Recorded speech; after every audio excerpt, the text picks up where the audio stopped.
All right. Yeah, fellas, I'm going to dip out. I will be back in a little bit. All right, buddy. All right. All right. Good luck. Later. Thank you. Have fun. Yeah. All right, guys. Let's switch over. Falcon 9 coverage. Let's do this. Discovery, go and throttle up. We got Globstar-2.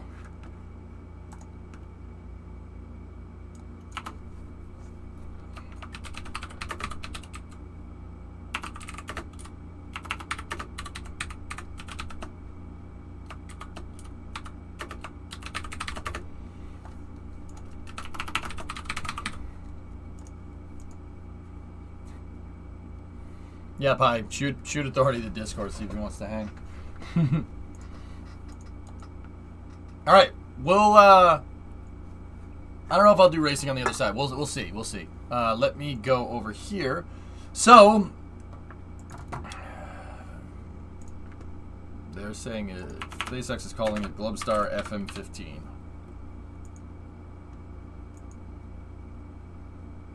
All right, it'll clear your sinuses out by those, that's for sure.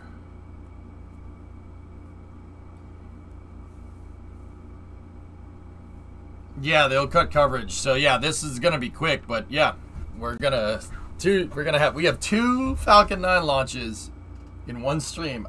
Is that the first time that that's happened?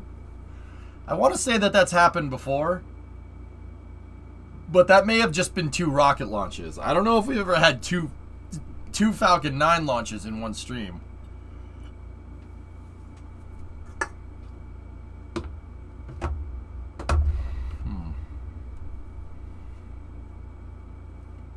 Discovery, go and throttle up. Pythos, I don't do spicy that much, to be honest. I can, but I don't really like doing that. Core, 50-month resub. Twins, Basil, twins. It's a Falcon delimited stream, yes. Isn't 3 the magic number? There's been 3 launches in the last 36 hours, yeah. Well, 37. 37, yeah. What are your opinions on potatoes? I love potatoes. I love them. I grew up in Boston around Irish people. I love potatoes. I'm just obligated to, even though I'm Italian. That's what happens. Potatoes are shit, man. I love them. Goddamn spuds.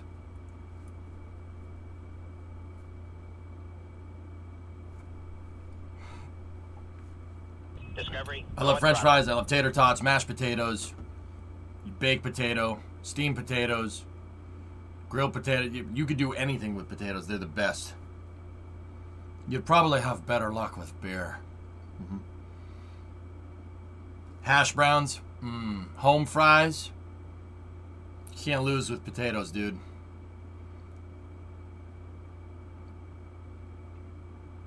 Yeah, steak and potatoes is amazing. You can't even make pasta out of potatoes. And Draco, I saw you with your board meeting sub measures. I was racing though. Scallop potatoes. What's latkes? I don't know what that is. You could do anything with shrimp. You could have all kinds of shrimp. You can have shrimp gumbo, shrimp cocktail. You can make shrimp sandwiches. You can do everything. You can do all kinds of stuff with shrimp. Starch is the key for sure. Gnocchi, yeah, that's right. Gnocchi is delicious. I love that.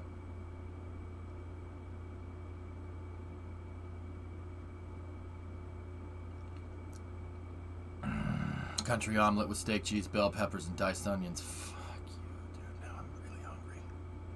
I don't have any potatoes. There was Dallas from Phoenix, Cleveland, well, he was from Detroit, and Tex, well, I don't remember what Tex came from. Gnocchi. Not gnocchi. Gnocchi. Everybody, freaking people that aren't Italian call them gnocchis. Gnocchis? Like there's a Y in there somewhere. It's gnocchi. Gnocchi.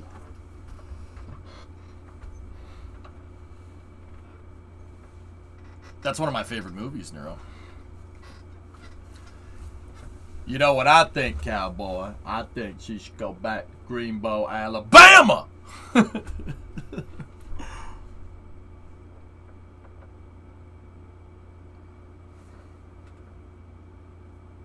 When my family went to Italy, she would always embarrass us to say it wrong. Yeah, yep.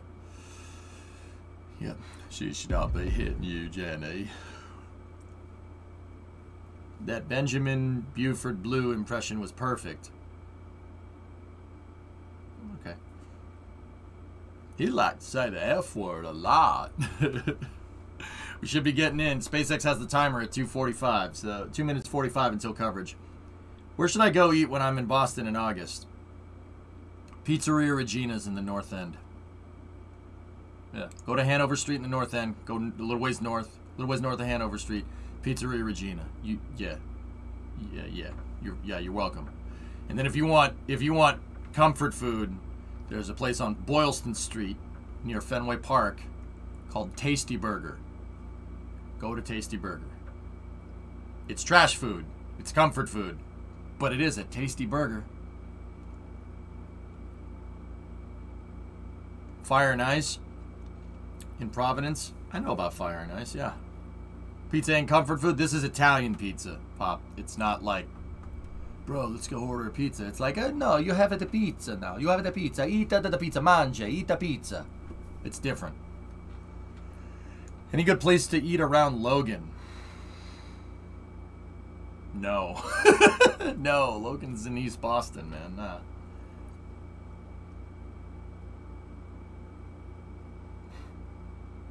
There are places to eat in Logan, but yeah, there's like restaurants built into the terminals, Kyron. Pizzeria Regina is good. I mean, but went to Boston I went to Boston in middle school and I made friends, so I'll go there. It was really good. Yep. Where's the best place to go get a lobster roll? Legal Seafoods in the Seaport, Ridge. There's a place in the Seaport on Seaport Boulevard next to, I think it's a Jerry Remy's. I think it's a Jerry Remy's. It might be different now. Go to Legal Seafoods in the Seaport District. You know why? Because the fishing trawlers that catch the fish dock at the seaport, literally behind the restaurant. Yeah, you can't lose. Hey, Lunchbox. Sleeping in Boston the night before the flight. We'll have around a day or so in the city. Yep. Yeah. There's plenty of good places to eat, dude. Yeah. Vegas, there is a ton of great hole-in-the-wall places in Boston. They're all over the place. Like, it really depends on what you want. But yeah, there's good stuff everywhere, dude. Finally, all our trains in Satisfactory. Cool. I'm going to be in South Boston on the waterfront. You're not going to be in South Boston, Vegas. You're going to be in the Seaport District. South Boston is not on the water unless you're south of Castle Island. Yeah, you're not on the water. You're in the Seaport District. So there's plenty of good places to eat in the Seaport District because everything's brand new. There's a Shake Shack there. There's a Ben & Jerry's ice cream store. That's a Ben & Jerry's ice cream store. There's a good Mexican place on the corner there. There's Legal Seafoods. There's a bunch, dude. There's so many places to eat. I don't even know all of them anymore. Don't forget to remind Boston visitors to get a Charlie Cat. I don't think there's a Mickey D's in the Seaport, dude. I'll have to look.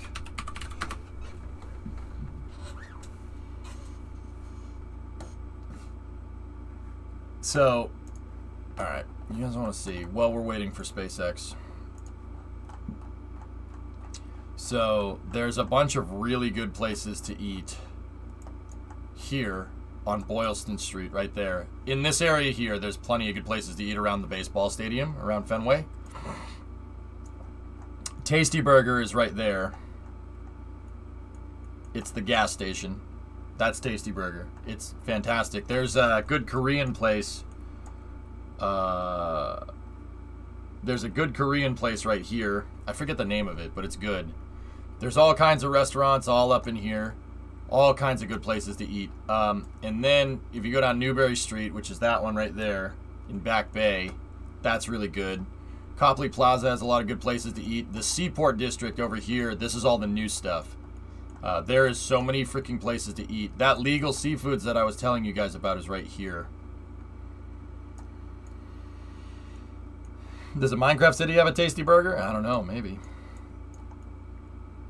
Yeah, there's a bunch of good spots, dude. Yeah, all up in here on Seaport Boulevard, right there. There's really, really good stuff. And then if you go over here into the north end, there's a bunch of really good places to eat. A bunch of great Italian. The north end is the Italian part of the city. You ever have tasty wheat? Nah, but technically neither did you. That's exactly my point. Around Faneuil Hall, this is like where all the tourists go, so the stuff is a little bit more expensive, but there's a Hard Rock Cafe in the bottom of that parking garage right there. And then there's a bunch of hole-in-the-wall places, like all through the financial district. Seriously. There's a lot of good bars over here in this section, right there. A lot of good bars. Yeah, many a times getting thrashed on that when in my younger years. Yeah, dude, there's just good places to eat everywhere. I don't know if there's a McDonald's over here. Hang on.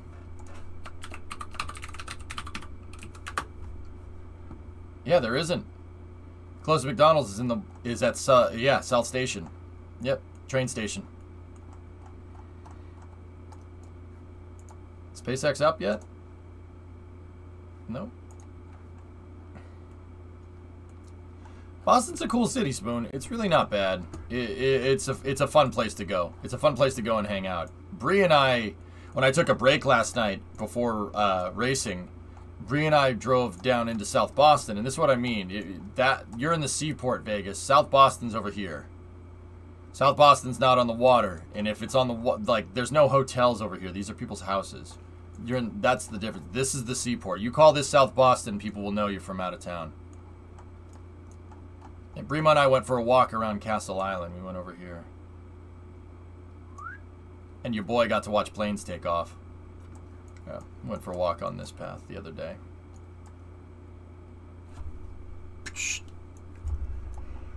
It's a nice place, Tars. It's not bad. It's just, yeah, it's getting crazy. There's a lot of people here. That's the thing. SpaceX is online. Hell yeah. Speed it up.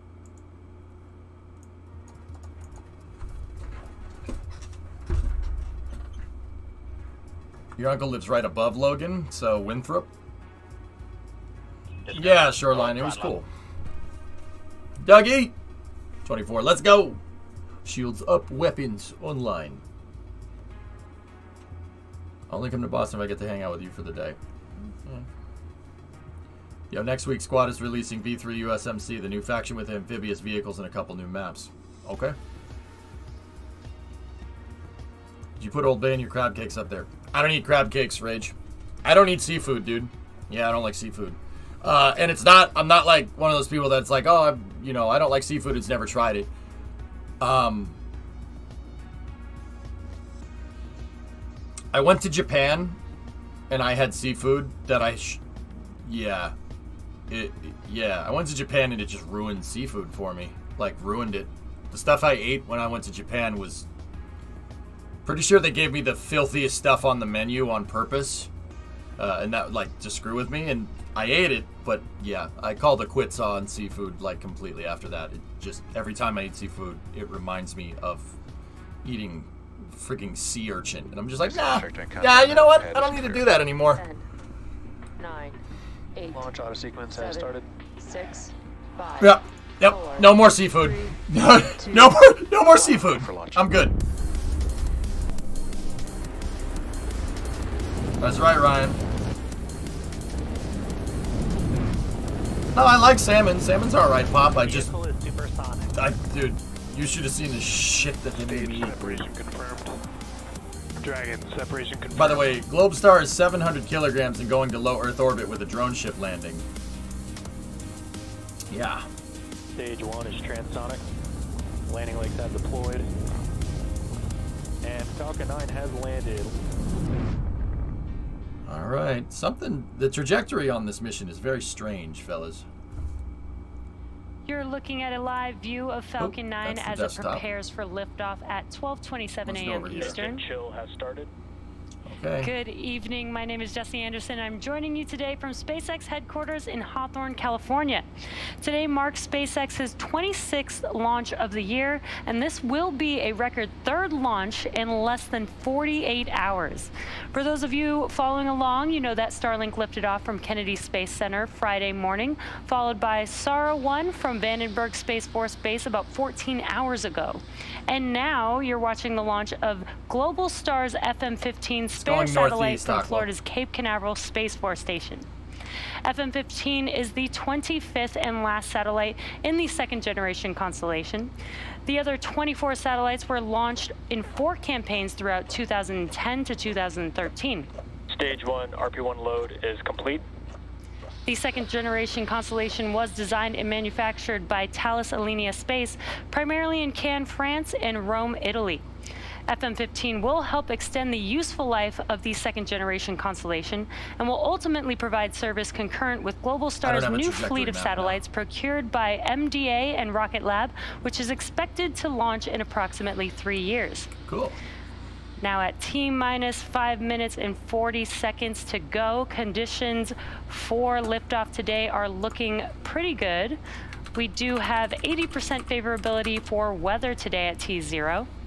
The range is ready to support and is currently green for launch. Let me see if it's And as you may be able to hear some of the sounds from the vehicle, we began loading our propellants on both stages of the vehicle at T-minus 35 minutes. And at the moment, the vehicle and payload are in good health. And speaking of the vehicle, Falcon 9 is a reusable 2-stage rocket, which means that it's basically 2 rockets in one, the first and the second stage. Now, the bottom 2/3 of the vehicle is the first stage and is the primary part of the rocket that gets reused multiple times. The dark Falcon 9 tanks are pressurizing for strong back retract. The dark soot that you see around the lower part of the first stage are remnants from its previous 8 launches for this booster. And we will be attempting to recover the booster again today using our drone ship, which you see there on your screen. Just read the instructions. Nuts. At the moment, the Globstar FM-15 satellite is currently enclosed. Strong back retract has started. Pretty The loud. Globstar FM-15 satellite is currently enclosed in our payload fairing at the very top of the rocket, and that is what you see on your screen. The job of the fairing is to protect the satellite until we reach the vacuum of space.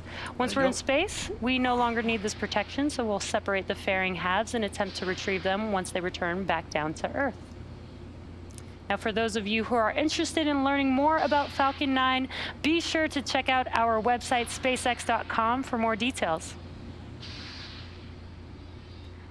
Now, we did hear the call out that the transporter erector, or what they called the strong back, is retracting.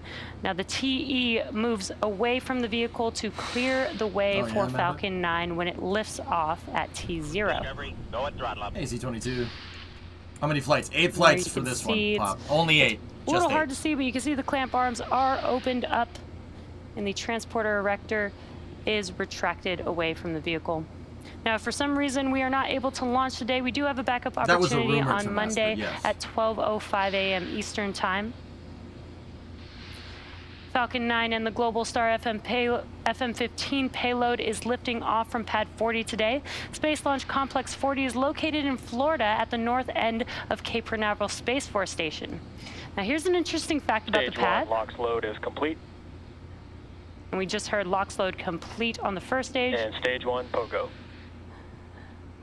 Here's an interesting fact about Pad 40. Before SpaceX, Slick 40 was used by the United States Air Force to launch Titan vehicles from the mid-60s through Titan's retirement in 2005. Then Pad 40 was leased to SpaceX to support Falcon launches in 2007.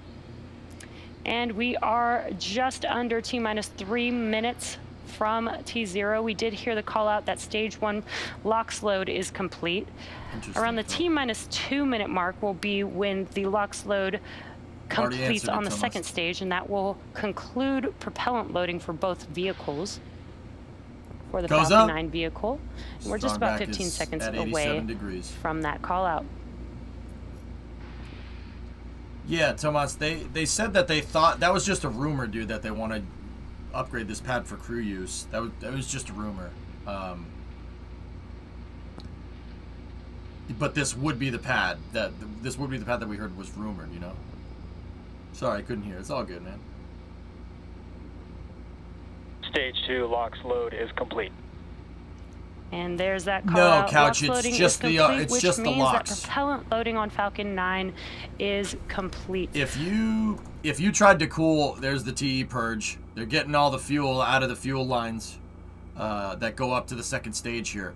If you tried to chill RP1 down to liquid oxygen temperatures, it would like solidify. It would be like mud. It would, yeah, that's not a good idea. Now, don't get me wrong, the RP1 is chilled. They do chill it down just a little bit because they pump LOX through. There's a LOX pipe that goes through the RP1 tank in both the first and second stage. So there is some residual chill down of the RP1, but not to the point that the liquid oxygen is. The LOX tank is basically the upper 2/3 of the second stage and the upper 2/3 of the first stage.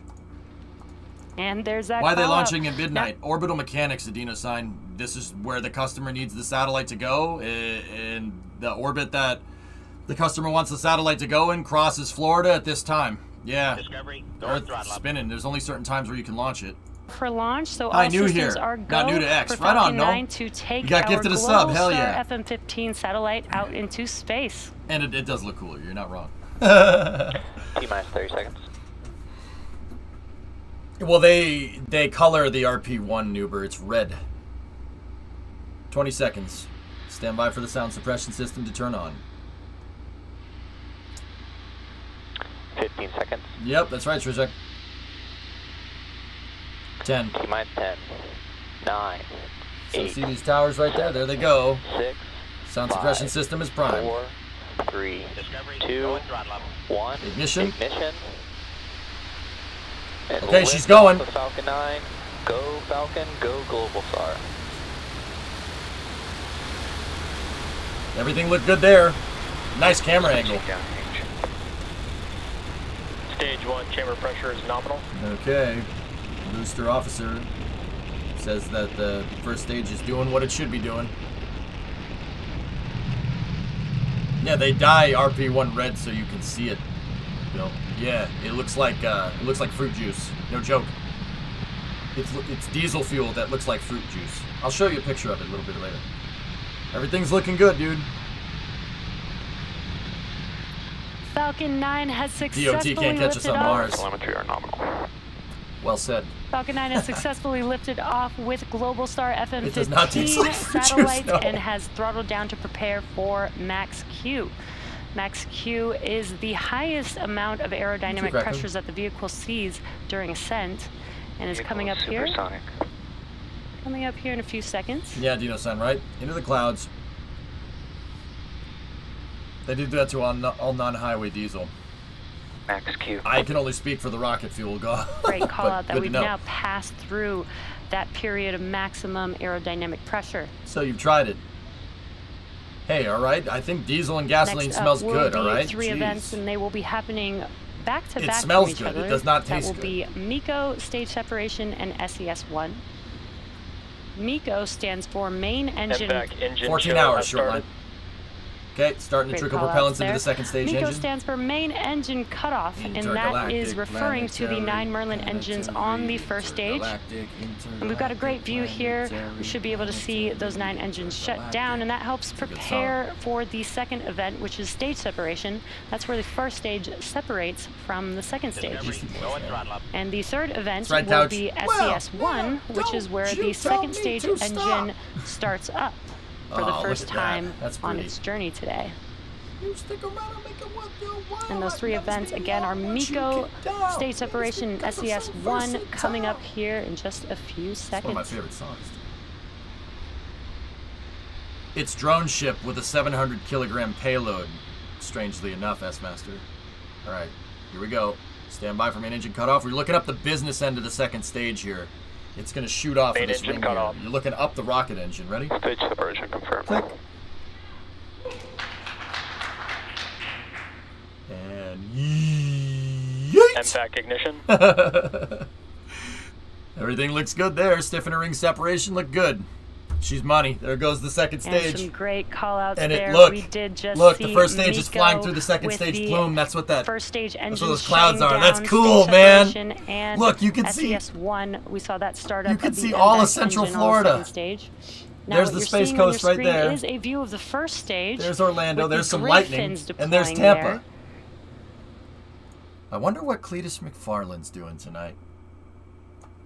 Somewhere. He's somewhere in this picture. True. Actually, no, I don't think he is. But either way. Look. Disney World. Disney World. But see all that? Now these grid fins lightning. are helping to heat steer lightning the down in first Florida. stage back to its landing zone. Today is just Look at it. read Oh, isn't that cool? instructions. Our drone ship waiting off the coast of Florida for this vehicle to return Look, there's back Tampa home Bay to right Earth. there. That's cool. Orlando's right there. You can see And the it entire is I-4 corridor. nighttime over there on the East Coast, so it is a bit dark, but you can see it. This is a view of the first stage, and you can see some bursts of nitrogen. Those beach are right those flashes that you see there, and that is used Yeah, for he's out there. attitude control, and that's what See the lightning over vehicle. there? Start of mid-flight guidance. Stage 2 is on nominal trajectory. Okay. Good call-outs with GNC stage 2. says stage Those 2 is nitrogen good. bursts are what the vehicle uses to help there's the guide the Cape. vehicle back to its landing Rocket zone. launched from right And in there. order to complete landing today, the first See that one? stage will have 2 more burns Actually, left. might be a little bit Next more up will be forward. the entry burn, and that's where 3 of the 9 Merlin There you go, engines X. will reignite. And that helps to slow the vehicle down as it re-enters the upper parts of the Earth's atmosphere. Taco!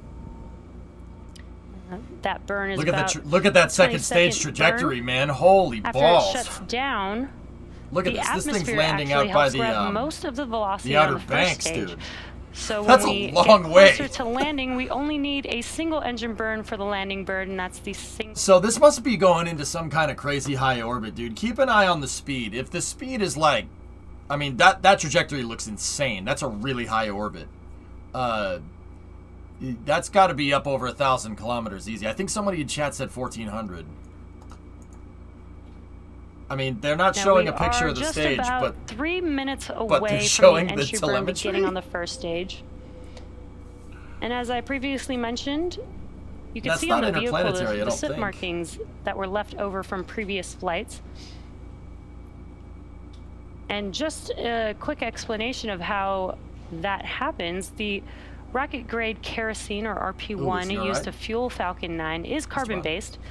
And so when it burns, it generates the 1,400 soot. And as I was kilometers, talking about the entry burn, the vehicle enters back into the Earth's atmosphere, engines first. So when we do reignite those engines, that's how the soot Fozzie, you gets see that? back onto the vehicle, is because it is basically flying through its own plume.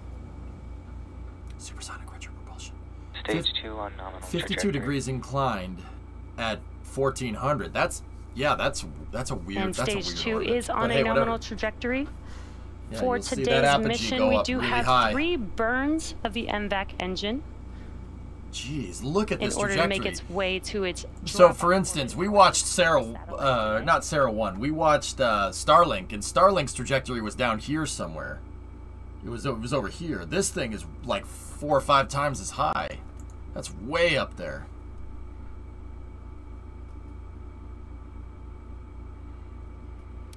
Now we were able to see the grid fins on the first stage Maybe wiser. just for a quick few We don't know, seconds. S-Master. We don't know what it is. Falcon 9 is equipped with 4 It's part of a hypersonic grid Globstar fins positioned near the top FM-15 of the first stage, constellation. which is near the base of the inner stage. And that's what the vehicle uses for steering as it makes its way back to Stage Earth. 2 LTS is safe. Look at that. Jeez. And they help Dude, orient if you're in the rocket Outer during Banks, you re-entry probably and have a guide the very good view vehicle of. You could during probably its see all of descent. this. You Again, probably see today first we and will be second attempting stage. to land on our drone ship. Especially just if you're read the like instructions. North or South Carolina, you should be able to see this. If you're just now joining us, we did have a successful Heck, you could see this in liftoff Detroit, man. from pad If it's 40 clear, you at can see it in 12:27 Detroit low on the a.m. horizon. Look Eastern at how high time. that orbit is.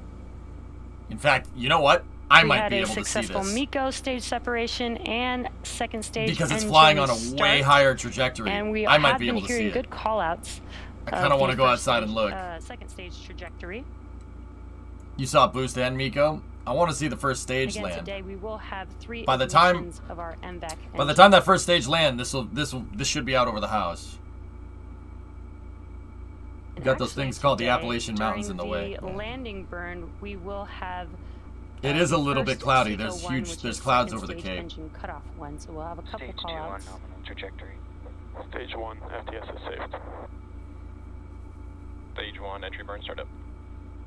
Okay, here we go. And great Supersonic news, and as you retro can see on propulsion your time. screen, the entry burn has begun for the first stage. Everything looks This good will last there. about 20 seconds long. Falcon 9's using its rocket And this engines is to helping slow slow down, the but it's vehicle also down as using it's it to entering push back the into re-entry Earth's heating atmosphere. away. It's not fighting fire with fire. It's fighting fire with plasma. It's fighting plasma with Stage fire. 1, entry Even burn better. shutdown.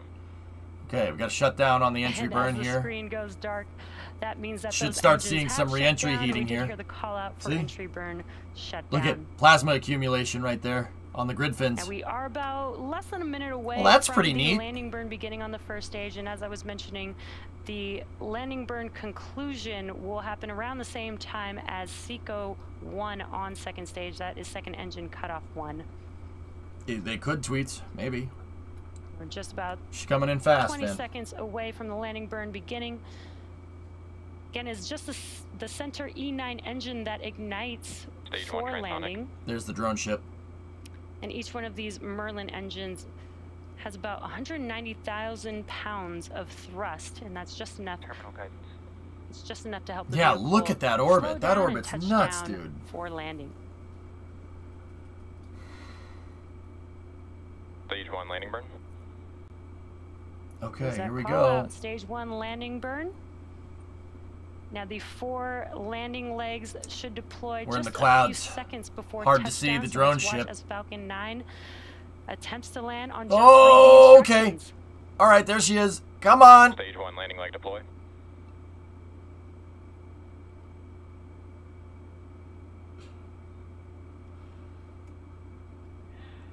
Damn, that's cool. Stage 1, landing confirmed. Oh, that thing came out of nowhere. Stage 1 Little has off center, but landed hey, this whatever, you morning couldn't to even our see it. 126th overall successful Damn, recovery of an dude. Orbital-class Nominal orbit rocket. insertion. The And that stage includes flamed out. Falcon 9 I'm not gonna and go outside Falcon and Heavy see that. first stage landings. And we just heard the We have the call call out for a NOI. nominal orbital insertion Noise. Discovery, go at Nice. on Moto. the second stage. So with that, we are Engines going are to flaming be in a down- coast or phase purging until down. just before we relight the MVAC engine again on the second stage. So sit back and enjoy the space jams, and we'll see you just after the T+1 hour mark. You detect camera upgrades. Huh.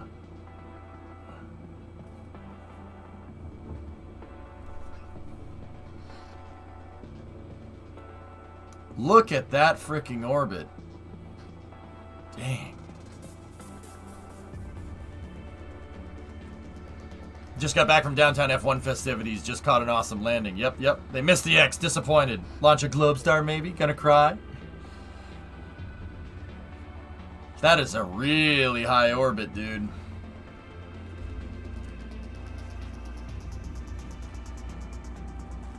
That was the 9th landing for that stage, Maverick. It was high in the sky. Yeah, short line. Yeah.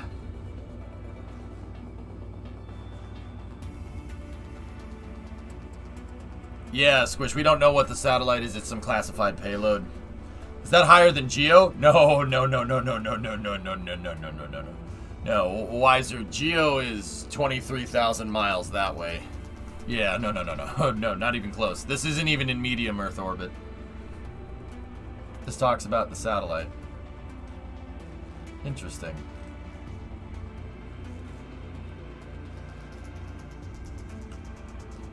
This was a steep re-entry. It was a steep everything. Steep ascents. Steep everything. Satellite phone like Iridium. Oh. Globstar is a sat phone company. Okay, I got you. Middle, higher, low Earth orbit. Something like that, Sean. Yeah, right? Yeah. That's really up there. That's booking, man.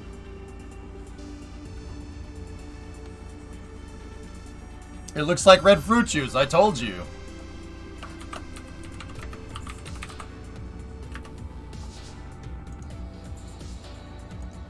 Told you. There it is. There's RP1. It looks like red fruit juice. See?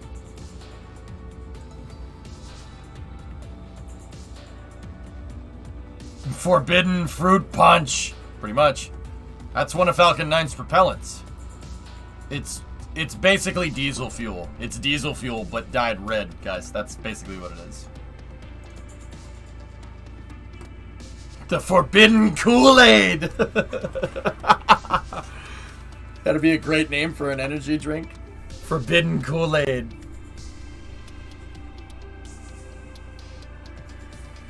SM-15 is a spare that they're launching to reinforce the network until they can get next-gen sats up starting in 2025. Oh, okay. Gotcha. JP5 is good for smaller stuff. Yeah, this is, it's not JP5 VR, I don't think. I think it's Jet A. I could be wrong, though. Those might be the same thing. I don't know my jet fuels too well. It's basically untaxed diesel. Yeah. Really, really, really energetic stuff. It'll make a really nice hot explosion for you. Because diesel. You think diesels have high compression ratios, man? I mean, Falcon 9 has an open combustion chamber, so there's no compression ratio. Let's just say the inside of the rocket engine gets really, really high pressure and really hot. Yeah, we'll just go with that. No, it's not JP5. Yeah, that's what I thought, dude. JP5's a little bit of a different formulation, if I'm remembering right. But I don't know, man. I could be wrong. In terms of consistency, RP1 is a slightly heavier than gasoline in JP4, but lighter than Jet A and diesel. Yeah. It's closer to diesel fuel, but yeah.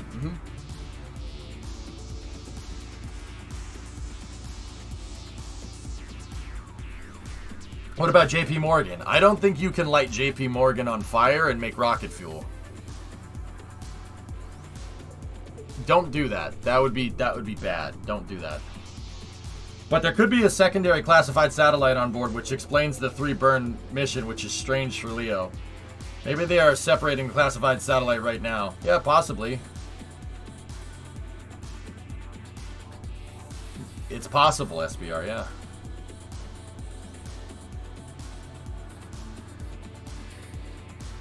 See, last question. 76 and 108 flew on similar inclination orbits. Interesting. What is that RPX I heard Astra using? A different version of it? I have no idea, Squishin. I didn't even know they were using a different version. Whatever version they're using, they should probably not use it because it doesn't work. That was a joke. I really hope they do. I really hope they do good. I really do. That kind of failure that they're having, what they're going through, that sucks. It's not fun.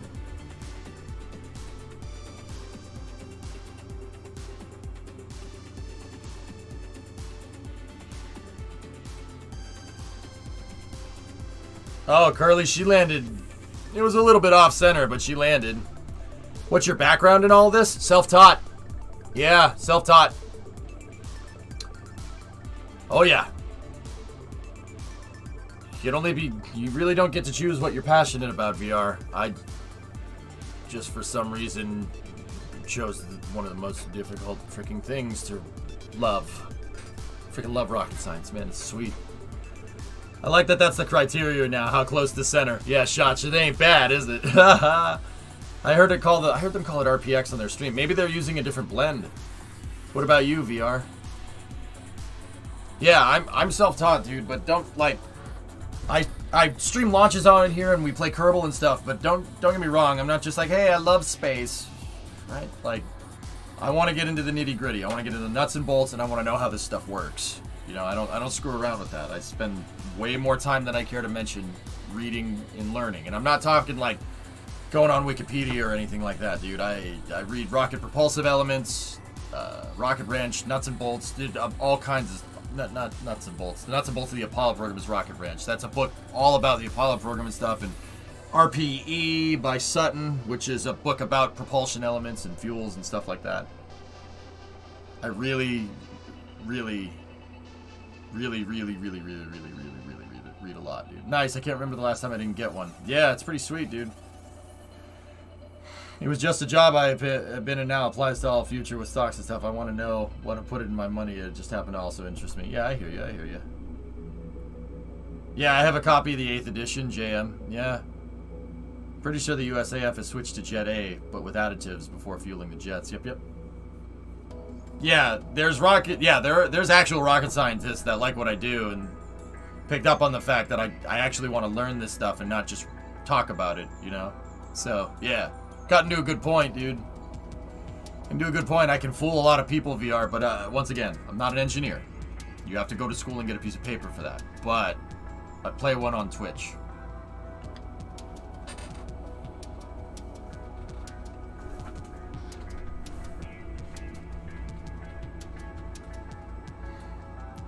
Yeah, Gecko, I know. I have a lot of... Yeah, no. Like I said, I can fool a lot of people, but I don't kid about them. I don't pretend to be an engineer. I'm not an engineer. I like engineering, you know?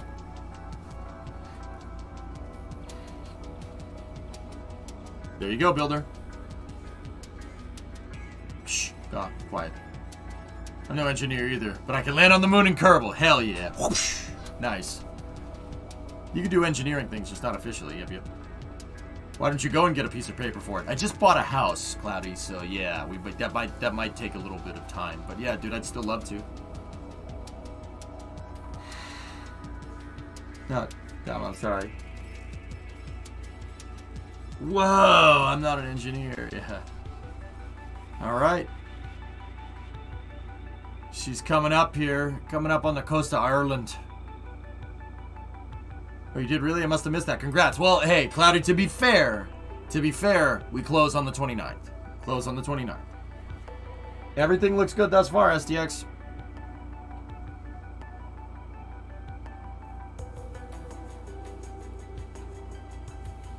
Interesting, JM. Can't you build a rocket? Can't build you a rocket, but I could help design the software. There you go.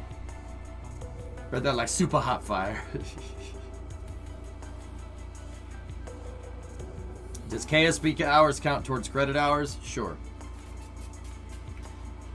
Builder, you're going to college in a year for mechanical engineering. Get into the industry, so I love your help and inspiration. Absolutely. Oh, how nice of you to buy me a house on your birthday. No, I'm just buying a house on your birthday. You have nothing to do with it.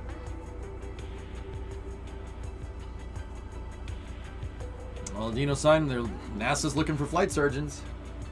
In fact, the commander of the space station right now, Kjell Lindgren, is he's a flight surgeon. He's a doctor. He's not a scientist. He's not a rocket scientist. I actually think he might be, but whatever.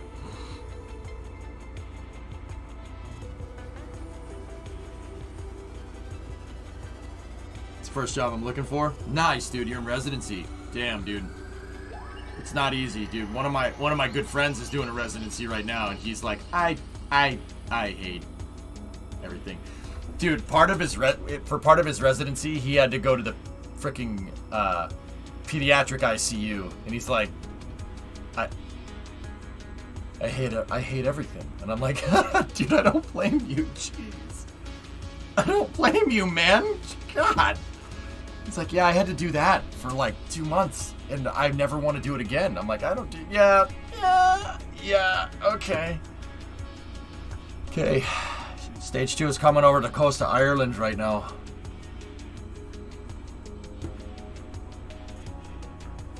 Do it, Dish. Yeah, it was. Yeah, that was. Yeah, C-22. That's about right. Too heavy for me. Medical doctor, rocket scientist, underachieved. I know, right? Look up. Huh. You guys might be able to see it because it's on the Terminator line, believe it or not. If you're in the UK, look up, provided it's not cloudy. It might be cloudy in the morning over there. Yeah, Dino-san, yeah, not good. Yeah.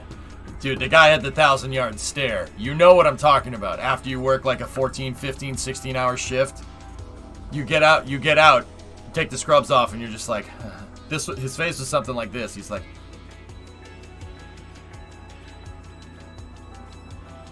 I'm like, are you alright? He's like, no. That's not funny, but you gotta laugh, dude, right? UK, cloudy, what are the chances? Yep. Going over Wales right now. Hey, Hey, that's what I look like. Oh, hey, Jensen, how are you? There you go. Oh, yeah, I've had some rough moments after some shifts in the ER. Dude, I believe it. I believe it, man. Actually, Jensen is the one I'm talking about, Adino-san. Dude, that's how you looked after that. Jensen, you were like, okay.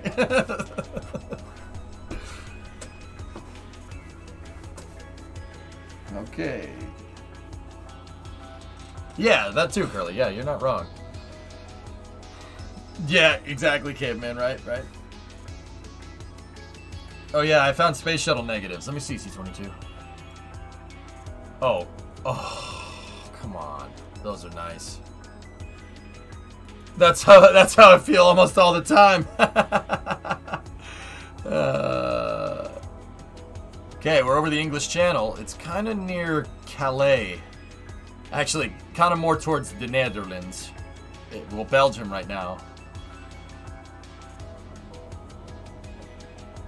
We're northeast of Calais. Well, actually, it's not northeast anymore. Yeah, Green, that's right. Okay, we're watching the stage coast right now, guys. They don't have any stage 2 views, but I'm actually kind of... It's kind of weird that they kept the cast going. But right now, what this thing is doing is it's coasting up to apogee. So they did the burn, they did the insertion burn, and they got the orbit. The orbit is kind of egg-shaped right now. It's elliptical.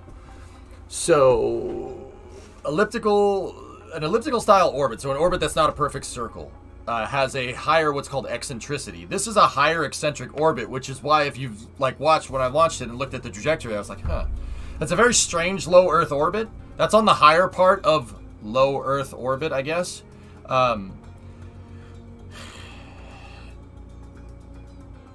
The insertion altitude should be around 1400, but if you look at the stage telemetry over there, it's 537 at 26,263. They're not showing the telemetry. Either that or they're between ground stations, but I can't imagine that they'd be between ground stations in Europe. I'm pretty sure they froze the telemetry, but I could be wrong. The salami lid. The salami lid. It doesn't fit in the salami lid.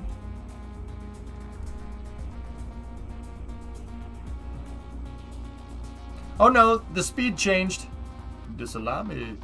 Oh, the salami lid. Oh shoot. It's a salami lid. Sorry, I'm being stupid. Yeah, okay, so the numbers are changing. So actually, it's not eccentric right now. 26,265. The numbers are updating. So that means we circularized here. That means they circularized here at 266. Huh.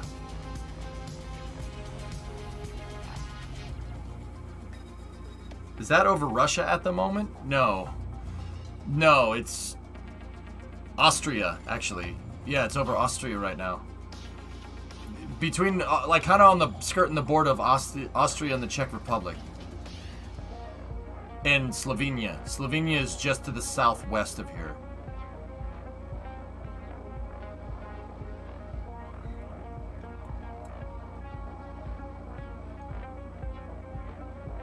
Sea levels, question. Yeah, the numbers are updating. So actually, the speed isn't. There's not much differential speed. So that egg-shaped orbit that I was telling you about, they're not in that. It looks like they. It looks like they got into a pretty circular orbit. Actually, they went. It's interesting because the altitude is showing 536 kilometers, and the speed is going up, which means they're past apogee. Meaning that they're accelerating, they're going down. So the orbit is slightly egg-shaped, but it's more circular than anything. You can always tell how circular an orbit is by the speed differential. If the speed is changing faster, that means the orbit is very eccentric, it's very egg-shaped. If that number is more or less staying the same and the altitude is more or less staying the same, you're in a more or less circular orbit. Thanks, not used to seeing Europe outside of Mercator. Yeah, so right now it's Bosnia. It's in the Balkans. So that's Bosnia, I think, in Serbia. It's somewhere. I I don't know the borders too well, but it's going into Bulgaria right now. Now it's crossing into Bulgaria right there at that mountain range. No. Actually, no. Bulgaria is down here. That is Romania. Romania is right here. Bulgaria is down here. Excuse me. Sorry. It's that mountain range for Bulgaria and that one for Romania. You guys are right. Last, okay. Only a Carpathian would come back and choose New York. Tasty pick, bonehead. If there was a classified satellite on board that is getting released right now, it would be interesting to see if they return the second stage cameras for the next 2 burns. Yeah. Phil, they circularized. They circularized at 535. If the insertion altitude for the payload is 1400 and you have right inclination, right? Why would you circularize at 535? And we have no communications. That's very strange. Now, yeah, now once across that mountain range right there, now we're in Bulgaria. That's Romania up there. And then there's Turkey.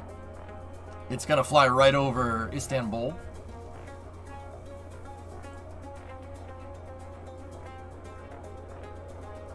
Interesting. It could be port.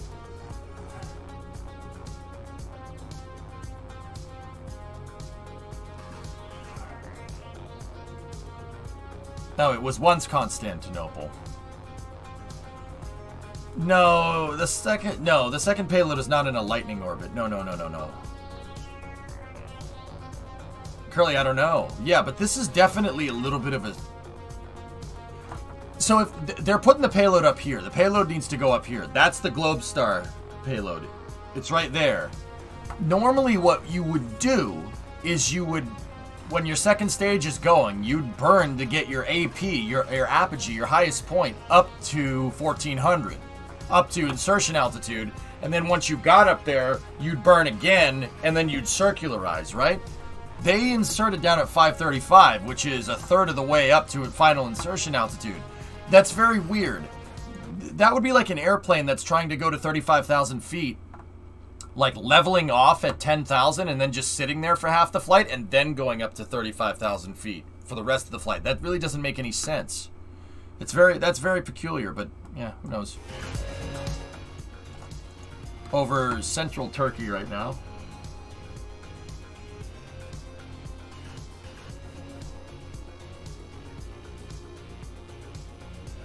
So do the rest of the second stage remain up there permanently in this case? No, they'll probably deorbit it. It depends. These numbers will slowly change, but you know you'll hit apogee when the speed starts going, you'll know you hit perigee when the speed starts going down. When your speed starts going down, that means you're past the lowest point in your orbit. Byzantium. Constantinopolis. Istanbul. Byzantium is a pretty cool name. Yeah, I like that name. Okay, now we're moving towards Syria here. Syria, Jordan, and Lebanon.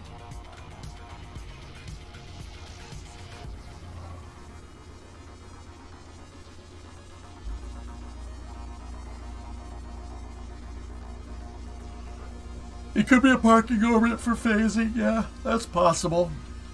Yeah, it's possible.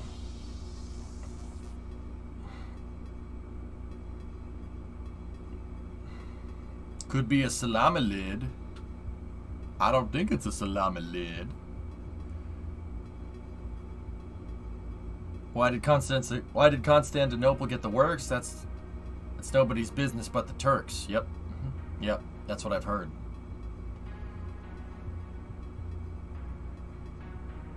Yeah, but it's a very strange inclination.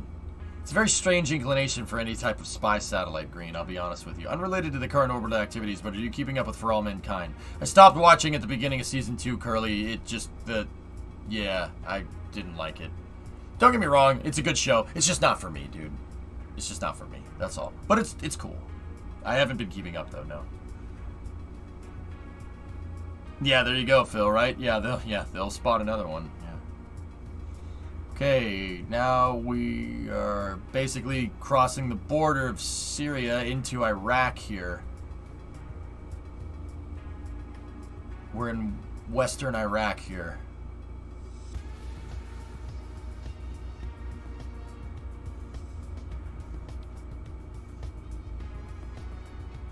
No, Starlink is 51. This is a 52 or 53. 201-6000-3291 is a good dock on NTRS for ceramic TPS stuff if you want to add that to your reading queue. You asking me or you telling me, Shach?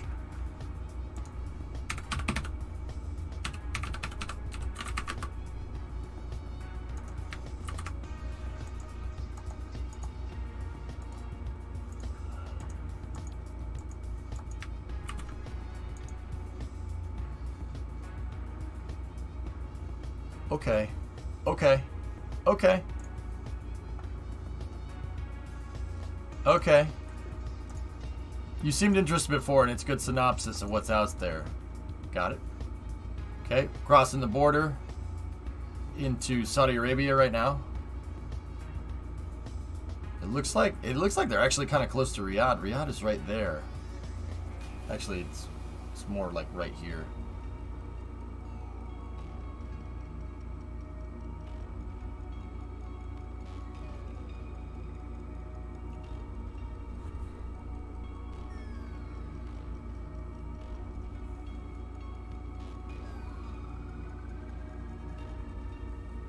Hypno. How many people are gonna get that joke, dude? You flew into Jeddah once, Jason? Cool. Jeddah is over here. Isn't Jeddah on the west coast of Saudi Arabia?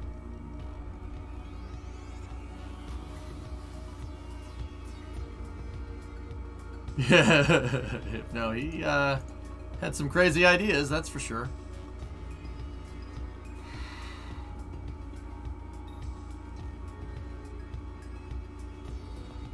When filling the tanks on Falcon 9, does the fill pipe flow into the tank from the top or just push up from the bottom? Liquid loads from the bottom, gas goes out the top. Builder.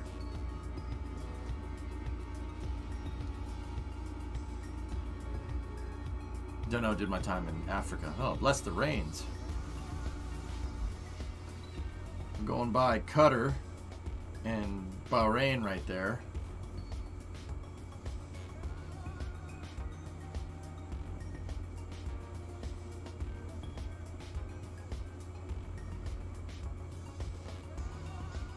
So how much has launch cost gone up with the price of fuel? I'm sure it's about the same. But you got to remember, Master, like, fueling cost is nothing for the rocket. It's nothing. It's nothing compared to the rest of the rocket. I'm sure it's gone up. Sure, why not? So then, are the fill and drain lines of the same pipe? For most rockets, Builder, yeah.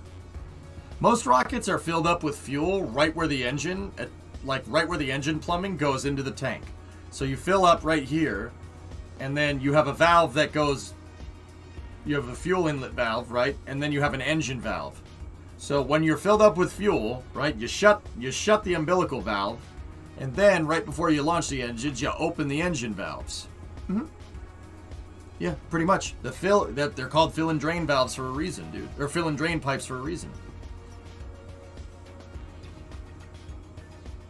Also, Globstar has not acknowledged this mission at all, even when contacted by media.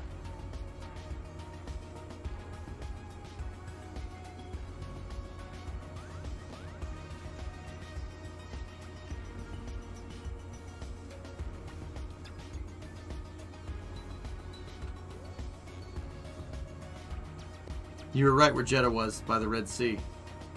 I like geography, Jason. It's nice to know your home planet, you know what I'm saying?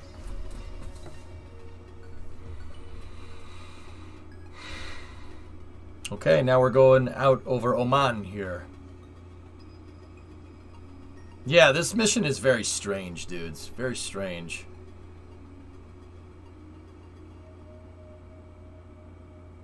That's the MEV security live. That's called the Mission Extension Vehicle. Northrop Grumman makes it. Yeah, it just claws onto the back of a satellite and, yeah, interfaces with its guidance system somehow. I don't know how it does it.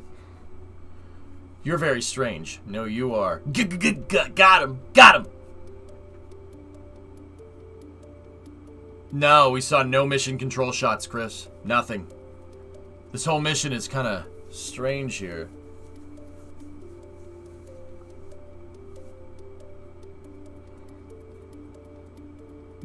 Damn. The salami lid. Okay, we're out over the Indian Ocean here in a second.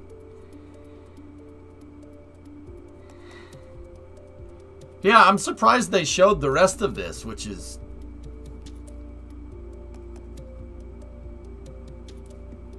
Yeah. Yeah, I thought they would stop the coverage, you know? Yeah, have you ever seen one live? I saw the first Falcon 9 land, dude. First Falcon 9 landing in December 2015. And then I saw the first Falcon Heavy landing, too. Yeah, seen plenty of launches. So you're assuming that that's real telemetry? I have no reason to believe that it isn't, Dot, but yeah.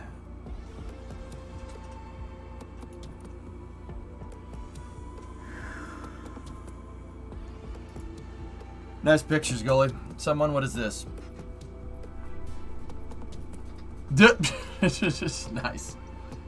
I think it's fed up with you. No, you're wrong. But that's the right answer. No, shut up. That constant roar in your chest is nuts. I've been about 3/4 of a mile from a rocket engine firing in my travels VR.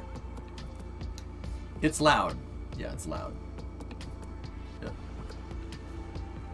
Are they probably using the tracking station in Diego Garcia since they're going right over it?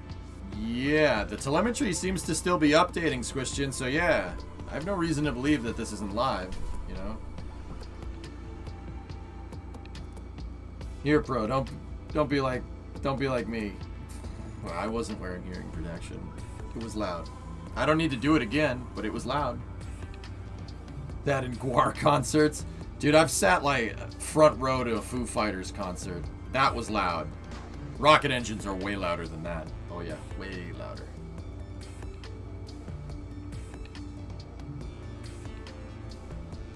You're throwing this thing hard. Yeah, goalie, something's really strange about this mission, but whatever. Coming up on SES2.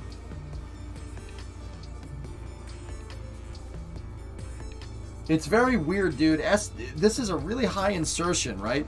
It's insertion at 528, so they're even above like Starlink satellites right now. They're way above the ISS, 120 kilometers above, about 70 miles above the ISS, and they're burning it.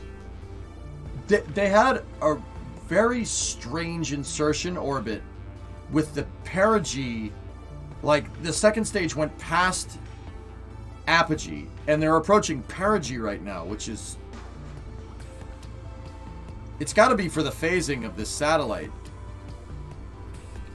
Because they're going to burn at perigee.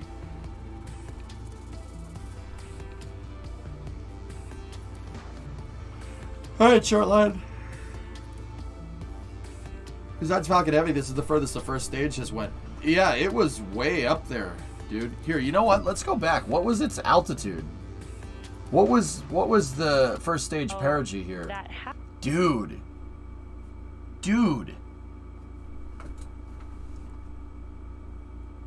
The first stage went above 200 kilometers. English doc.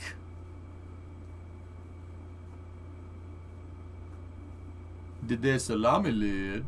Yeah, that's 200 kilometers. How did that Falcon 9 survive? Holy crap. Dude, at 200 kilometer apogee. What the frick? In the wise words of those before me. Yeet! That's nuts, Shotch. Holy crap, dude. 200 kilometers. That's crazy. Wow. Yeah, goalie, you're right, dude. That is the highest I've ever seen a first stage. Dude, I think that's higher than Falcon Heavy. Somebody would have to check it. That's really, really high for a first stage. How much more performance is in a Falcon 9 before they need to consume the booster, I wonder?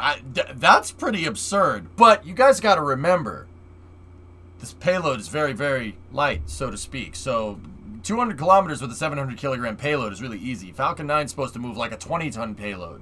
Now, if it did this with a 20-ton payload, that would be absurd. That would be ridiculous. But the payload is super light, so you know we'll go back over here. Hang on.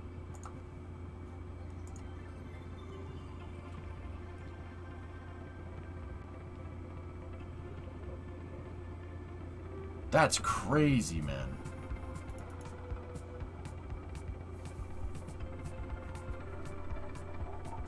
Going over Diego Garcia right now, Squish. Try walking in white sands with your bare feet. No, I don't think I will. How are you fast forwarding the present? Because you're time traveling right now. Did they deploy Zuma 2 yet? No, Ian. Did you just get here, dude? The first stage had a 200-kilometer apogee. That's very far. That's really high up. I just got off hosting an NSF stream. That trajectory is nuts. Yeah, yeah.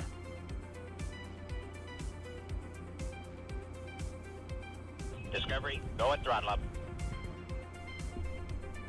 Spiffy, 20 months. How'd the launch go? Everything is good, yeah. It was... Squish, here, I'll go back. We'll go back and look. So that's 199, 200. Yeah.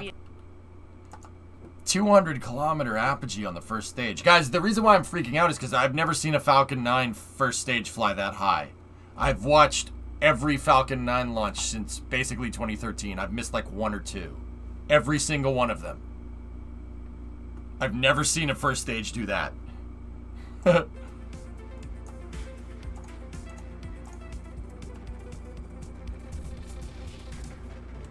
Yeah, the highest I've seen before that, exactly, Squish. So you usually fly around 130. That's really high up there. Yeah, Ian, it is strange. Now, I don't know if you guys noticed over at NSF, this stage is coasting to perigee. They're increasing speed with altitude going down. So that means that Falcon 9's second stage was on an insertion trajectory that went past apogee during ascent, which is... Yeah, it usually doesn't do that. How the heck is it going to do that with a 700-kilogram payload? How is it going to slip past apogee? What the frick is this? They gotta have like a Trimaxian drone ship on there or something. Fake telemetry? Maybe. I still say they should have chevrons painted for every 5 landings. Yeah, that'd be cool. The weirdest part for me is that they're in a high parking orbit on a LEO mission. Lots of weird things here. Yeah, Ian, that's what I'm saying. You'd think that they would shoot right to apogee, right? You would establish insertion apogee at 1400, but they didn't. They went to 530, like you said, and then, like I said, they slipped past apogee. They're coasting to perigee right now, and they're gonna burn on perigee, which is... That is a very weird way to put something in a 1400-kilometer orbit, but I'm sure there's a reason for it. But yeah, it's a very strange way to do that.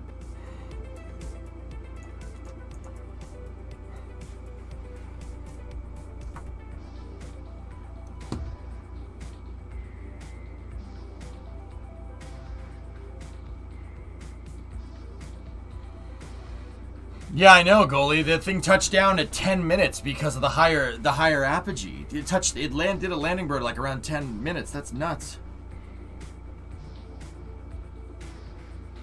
Now, if they show the second stage after this burn here, you know something's up. Yeah, Phil Jinx, if they return the cameras after SES2, I think that confirms that there's a second payload. Yep. Because, guys, 700, these numbers don't really make sense if you're moving a 700-kilogram payload. Like, that doesn't really make sense. This insertion orbit, the parking orbit here, the circularization altitude, none of that makes sense. It's very strange. You think so, goalie? It's okay. Globestar just doesn't want anyone to see their satellite, which they've publicly shown pics of multiple times.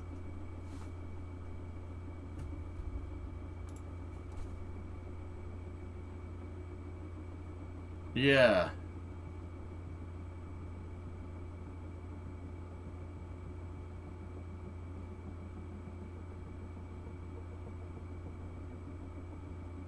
Well, never mind that, Chris. Falcon 9 with a 700 kilogram payload. So, Ian, here's what we do. Go. What was the superhead? Formosat. Or no, we got. What was another super light payload? How about the payload where they did the inclination change? They did the 27-degree inclination change. Check out the TWR off the pad with that versus this one. See if the TWRs match, because we know that was a light payload, right? We'd have to compare this to other Falcon 9s that were launching light payloads, because if they don't go off the pad at the same rate, you know there's differential payload mass, right?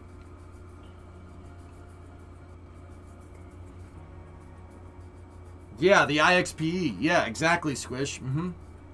That power slide was sick. Shotch, I can't believe we saw SpaceX do a freaking Kerbal maneuver in real life.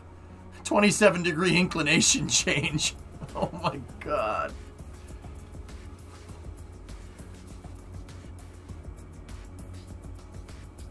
Where does the X-37 hang out? I forget. Yeah, RB, it was the IXPE mission. The IXPE mission came over here. It got to the equator, and SpaceX did a radial, or no, they did a normal burn, a coplanar normal burn. So they basically, trajectory's going that way. It's when you turn and burn towards the purple triangle, not the angry triangle, just the purple triangle. Since the payload mass was so ridiculously light, IXPE is a very light payload. Since the payload mass was so light, they did a 27-degree on-orbit plane change. I think that probably takes the cake for the craziest on-orbit plane change ever done. I don't think anyone's ever done a 27-degree plane change like that. No way. Not the angry triangle. No, no.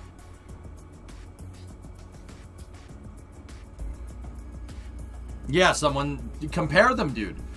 You compare how long it takes to get from 0 to 100. 0 to 100 kilometers an hour. You can extrapolate TWR from that. And if the TWR is different, that means you know this thing had something else on it. Subsonic, you saw Top Gun Maverick today. Loved it. It's one of my all-time favorites, Subsonic. That movie will be extremely hard. Dude, that thing will be studied in film classes for generations, dude. It's a legendary movie. I love it. I love it so much. It's possible, Nero.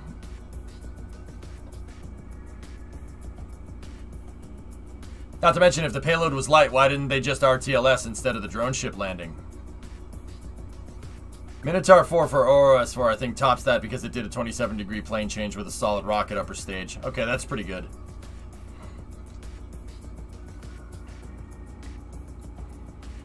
We know that some of those polar Starlink missions have not had as many satellites on it as a regular Starlink mission, but that's most likely because of the Delta V requirements for polar orbits. See Phil's link, it's interesting. Okay.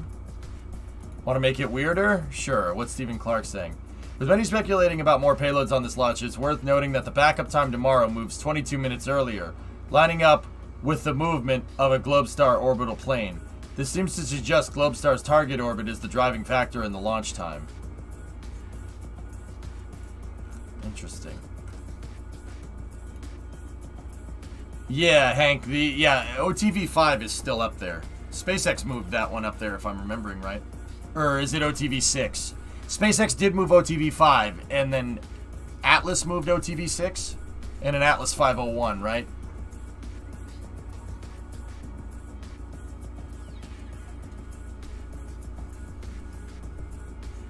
Yeah, I know it's switching, right? OTV-6 from Atlas in 2020, yeah. I wonder how many of those things they actually have. Like, Phil, we know it, don't they have like 3 or 4 X-37s or something like that? They did not show the fairing separation, bro Handy, no. Yepper's good memory, Atlas 501. 2 that we know of. Yep. Man, 2 that you know of. Dude, that means those things have a lot more flight. Dude, I'll bet you those X-37s have more on-orbit time than the space shuttles. Easily. Really freaking cool.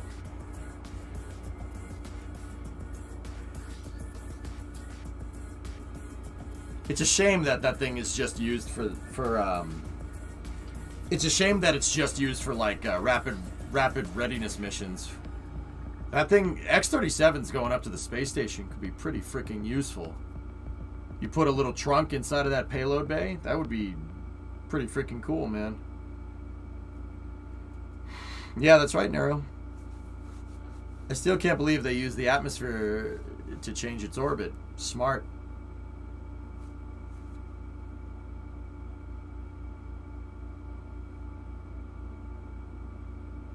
They use solar power for generation over fuel cells. Makes sense that it can last that long. Yeah, that's right. Is this mission getting a fairing recovery attempt? I would assume so, yeah. Yeah, Hank, the X-37C. I freaking wish.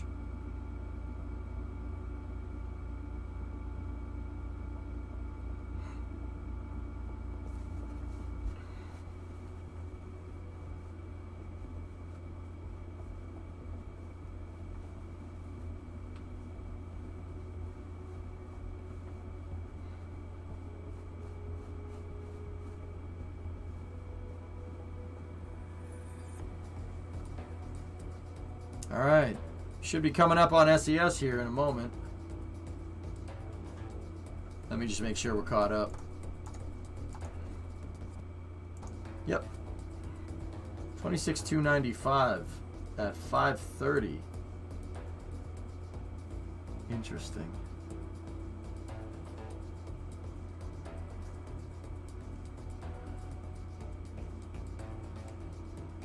Yeah, probably Caveman, yeah.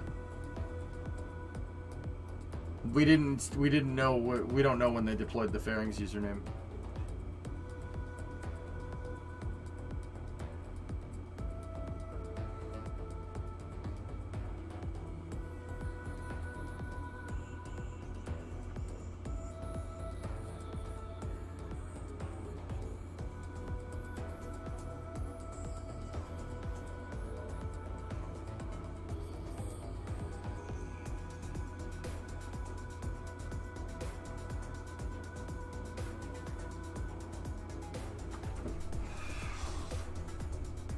Yeah, goalie, no, this is a very peculiar orbit.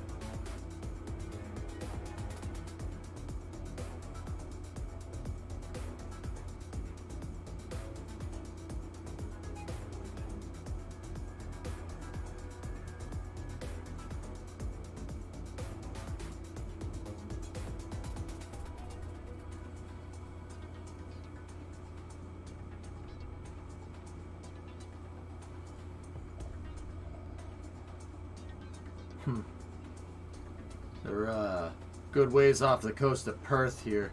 Perth. Look at the lines of what she's doing. What about it? That's just the Earth spinning underneath, dude, and maybe a little bit of precession. Interesting tidbit from Alex, okay? Another weird thing here. Blue is the current orbit, gray is the planned trajectory. The map shows a clear orbital inclination change burn, and it seems it is to lower the inclination. Why would they do that if they're carrying one single satellite?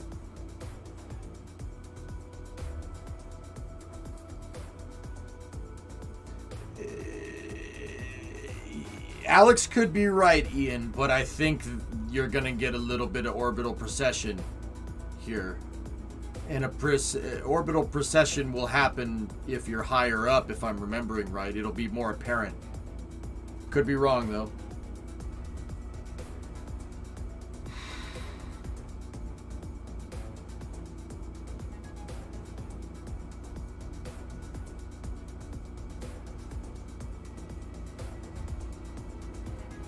Random question because I don't know what else to talk about, but what is your opinion? What in your opinion is the best looking rocket engine? RS-2200. It's kind of obvious that there's an extra sat. There's no privacy anymore. Yeah, Sam, I know what you mean. Dude, this... So, like, what I've been trying to explain to people is that circularizing for a satellite, for a single satellite that's going to a 1,400 kilometer orbit, circularizing at 530 kilometers would be like saying, I'm in Massachusetts, I'm in Boston, and I want to go to Florida, but I'm going to take a detour in Detroit. This is an out of the way orbit, which is very strange. That's very weird. The NRO can't hide from us. But yeah, I don't know, dude. It's very weird. That orbit is like almost perfectly circular too. 26,295. We've seen a 30 kilometer an hour deviation between apogee and perigee. That's nothing. That's like 0.001 eccentricity, which is not... Parking orbit eccentricity is usually not that good. I know, Hank. Linear aerospike, dude. Really cool looking motor. Allie's like, look, there's my house, mate. Mate, I can see your house from here. I think I can see your deck, too. Ah, I didn't really want to see that, Allie. That's terrible. This is the type of orbit that Tori would post Bullseye about. It's very, very close. Not this again. No decks! No decks! Sorry.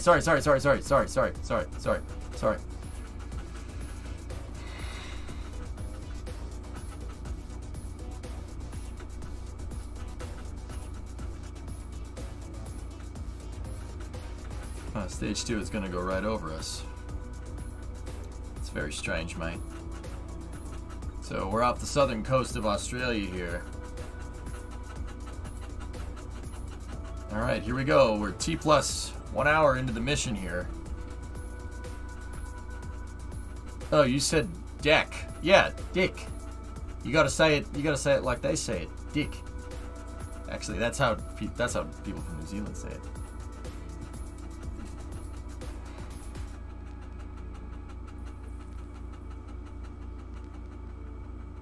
Does that mean when I fly inverted, I'm the right way up?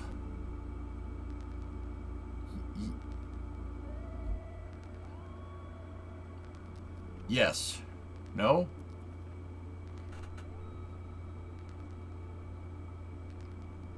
Yeah? Yeah? I was on N9 stream when you rated. The first thing he asked was something about a deck. The first thing asked was something about a deck. Yeah, my chat's all secretly a bunch of 15-year-olds. Karate. Just, I mean, takes one to know one.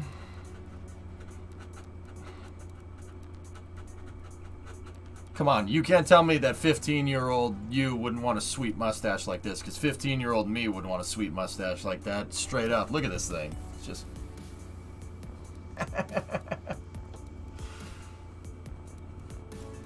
Your mom's a 15-year-old.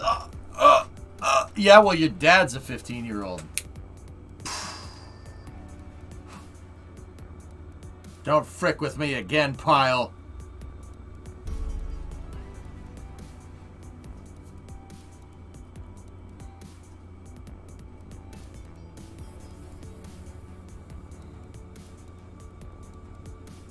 I'm going with the theory that the military is now competing with SpaceX for the craziest payload. Instead of a Tesla, they launched a giant spoon.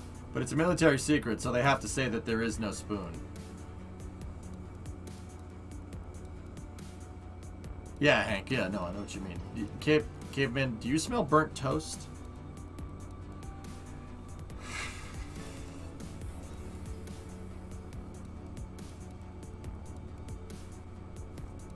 It's the only hair that you can grow? Oh, jeez.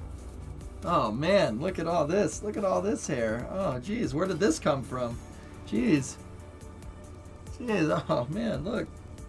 It's almost like it's not as patchy as it was. Oh, funny how that works.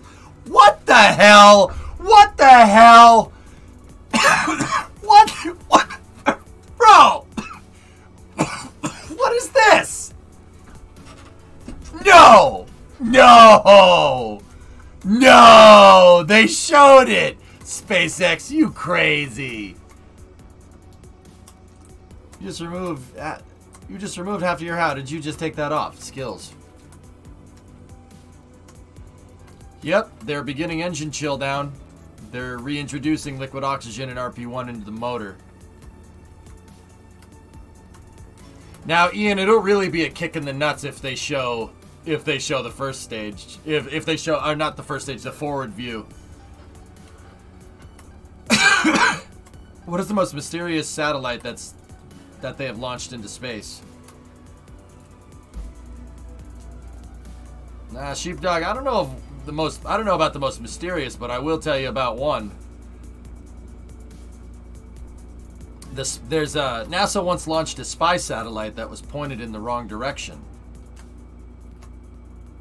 Welcome back to the webcast. It's called Hubble. For the launch of Globstar True story. FM-15. We had an on-time liftoff from Florida's Cape Canaveral Space Force Station at 12:27 a.m. Eastern Time, and a successful landing of our first stage booster off the coast of Florida. FM-15 is the 25th and last satellite in the second-generation constellation. The other 24 satellites were launched in 4 campaigns throughout 2010 to 2013. The second-generation constellation was designed and manufactured by Thales Alenia Space, primarily in Cannes, France, and Rome, Italy. And we are now currently awaiting the relight of our second-stage engine in just a few seconds here. Here we go. 1, 2, 3, 4, 5.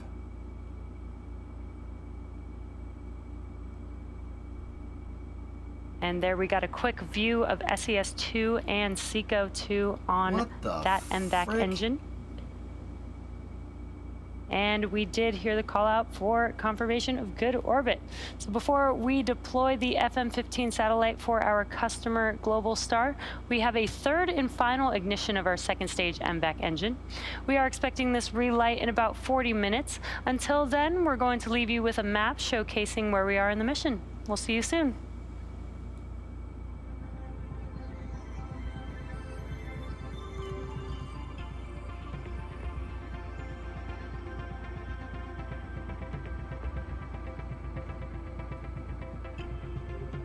Why is the speed decreasing? Because the altitude is going up. Watch, speed will decrease if altitude goes up.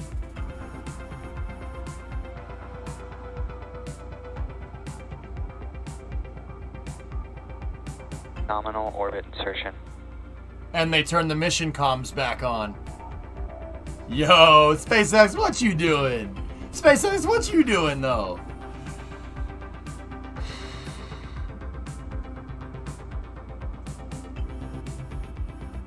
Josh, SpaceX, what you doing?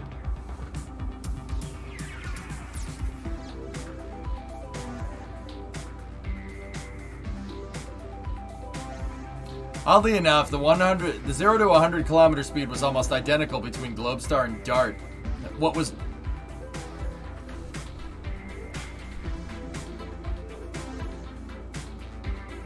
What the hell was that? What was that? What was that? What was that? Yo, no, what was that?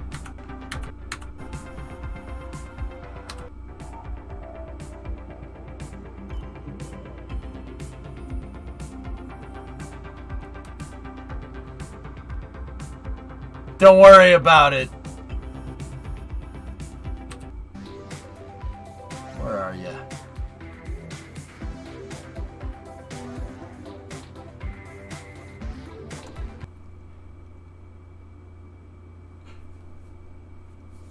What a strange payload.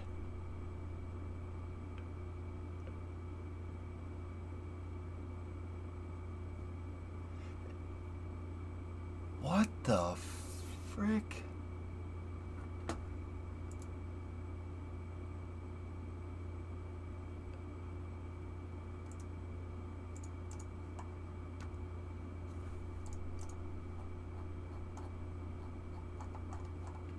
Hang on, Ian. Hang on, I gotta check something.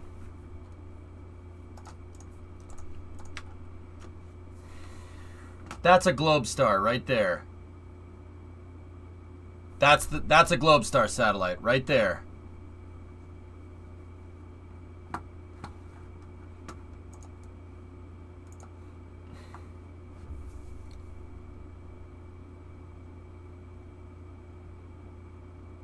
That is the strangest payload adapter I've ever seen.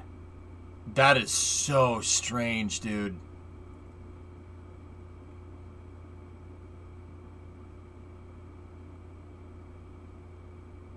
Yeah, exactly. It's good to note that Globestar is mounted on the side of a payload attachment fitting like that, meaning something else was up at the top. Look.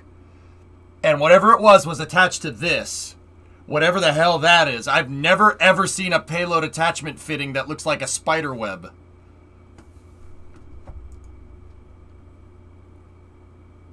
Well, this is just one Bandit. There's only one Globestar satellite on this. This is FM-15.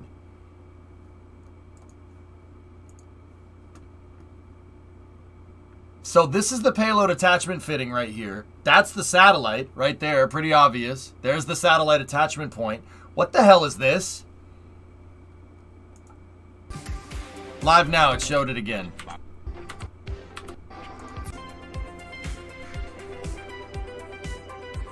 Of course, Roadrunner.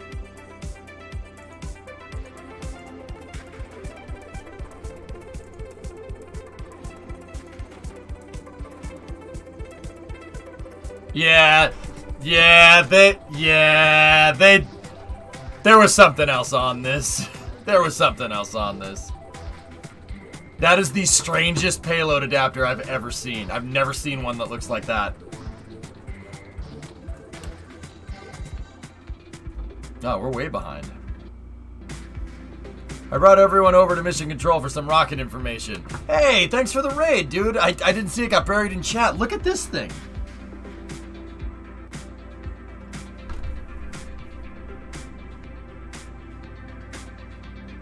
What in the frick? So, okay, all right. SpaceX launched this rocket for the Roadrunners people. SpaceX launched this rocket into... They said it has one satellite on it, right? They launched the rocket. They did not show stage separation, or they didn't show any cameras on the second stage. They showed stage separation, and then they just showed the second stage going away. And then the second stage did a very, very precise insertion burn at 530 kilometers. And then SpaceX switched to the map view. They switched to the map view, and they didn't show the satellite. They didn't show the satellite on the way up. They didn't show fairing deploy. They didn't show anything. And this thing flew to a very strange orbit. It was a very, very, very peculiar orbit. I've never seen an orbit like this. And then, after they did the second stage engine start burn, they did the burn for insertion for Globestar FM-15, right? Well,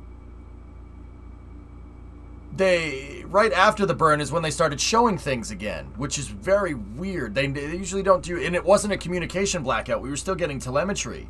Strangest freaking thing. And now they were showing that weird kind of lattice thing that's sitting up on the front of the rocket. Dude, there was another payload on this. We'll never know what it was, but there was another payload on this. They're trying to blow bubbles in space. Yep.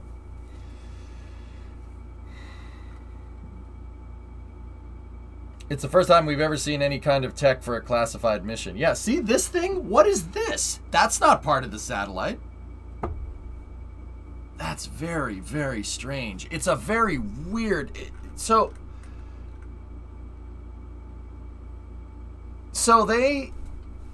that thing, that lattice-looking thing looks like... it looks like Relativity. Relativity has neural net optimized payload structural optimizations.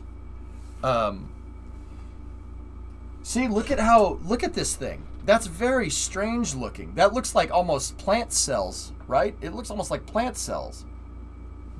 That's a very organic design for something that flies into space. That's really weird, dude. L108, also launched by Falcon 9, is at 540 by 528 at 53 degrees. Interesting. Interesting, interesting, interesting.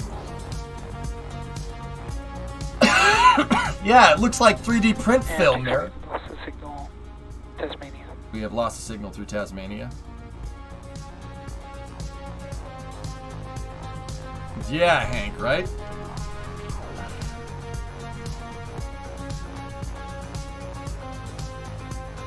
I'm putting applications into my company's space division. Cool.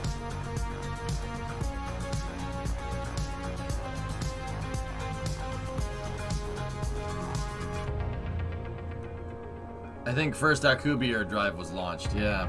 What is weird is that we didn't have an FCC application for a secondary payload. We had FCC applications for Zuma and the L-76 and L-108 missions.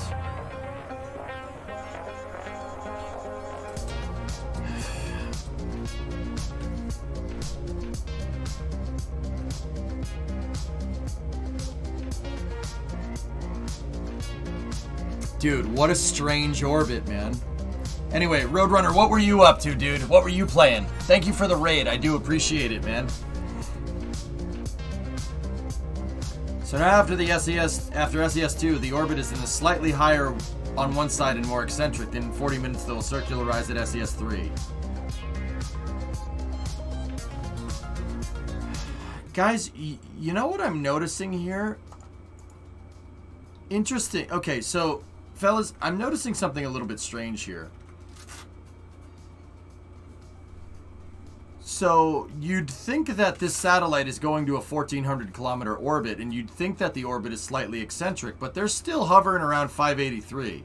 If we were in an eccentric orbit with perigee around 530, right, and apogee around 1,400, this would be going up a lot faster than it is. But then again, they had lost a signal. There was an LOS there, so we'll receive updated telemetry here in a second. 0 to 100 doesn't really seem to be big enough time frame to show the difference. 600 kilometers to 17,000. There's a difference of less than 1 second in 0 to 100. I'll look a bit further. Okay.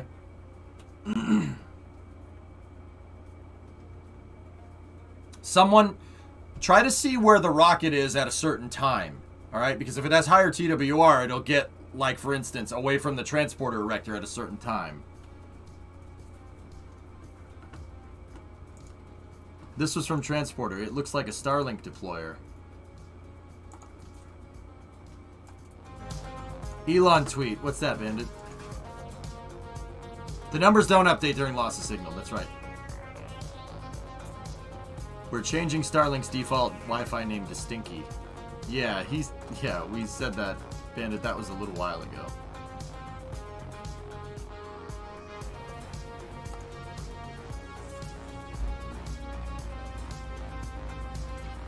If you can't smell your Wi-Fi, how do you know it's real? Oh. Oh, I see. I missed it. Yeah, I got you. Speed is down, but altitude is up, but range from 10 minutes ago. Okay, so their code. That's right. That's the right insertion. Okay. It looks exactly like the Transporter Starlink deployer.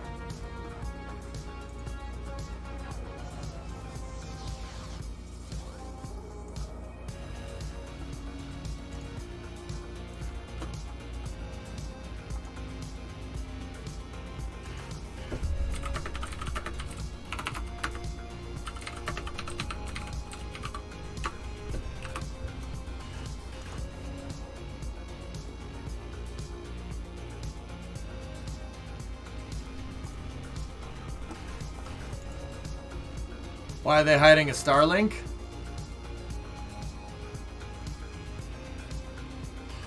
I don't know. I don't know. I have no idea.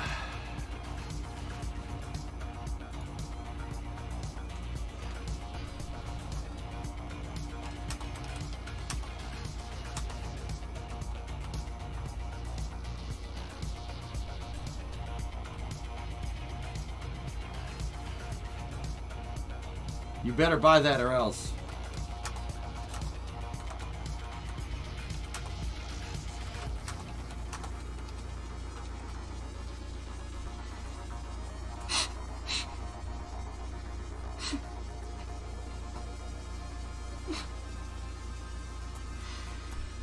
You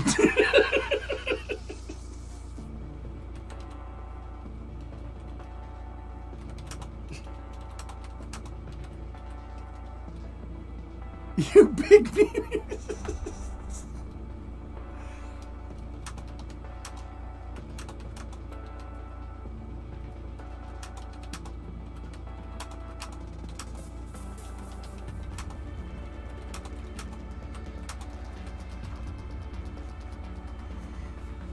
Guys, RB is getting mad. It's very weird.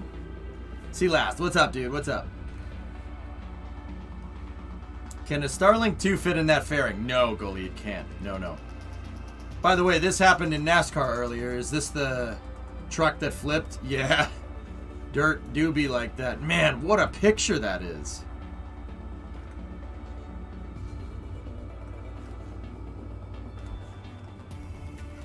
Did Deegan win?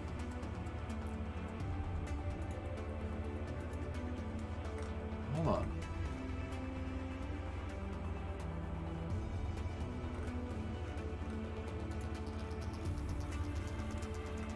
Deegan didn't win? That's a shame.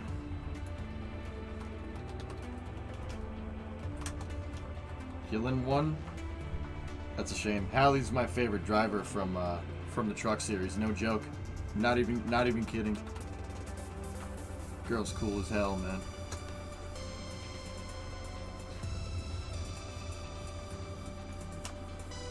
Yeah, she'll pull one out one of these days. Look at 7:30 in this.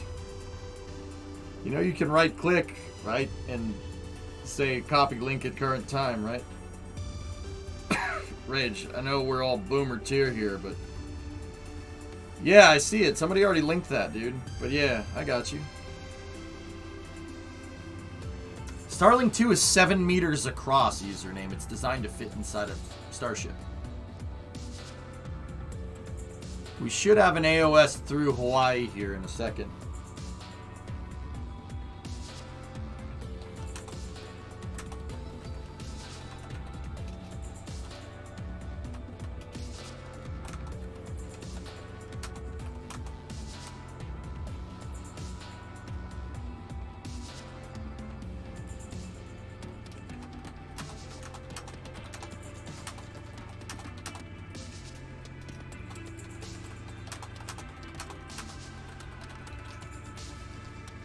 So remember how SpaceX is offering Starlink buses to host government payloads, and that deployer looks like a Starlink deployer? Yep, I think so.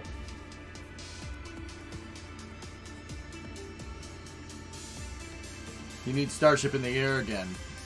Yeah, I agree. Roadrunners, I asked what you were doing before. Did you reply to me? What were you guys up to? Sorry, I got distracted. Tell me what you were up to, dude.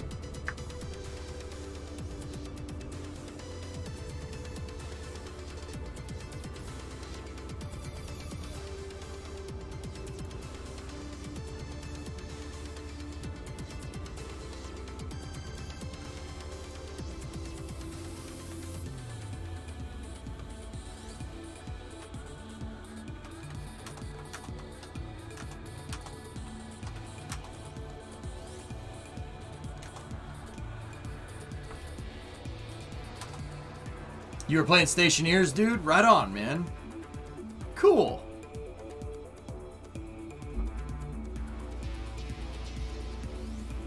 Yeah, I don't think they fit that way, username. I mean, maybe. Who knows? Do better, man. It's not like you've been streaming for 16 hours. It's just a residency. No problem.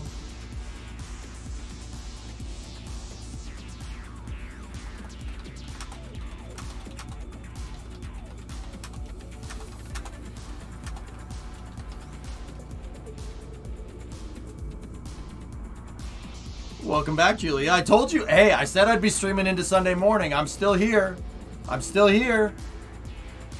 Can't wait for Starlink 2. I just want Starship to fly.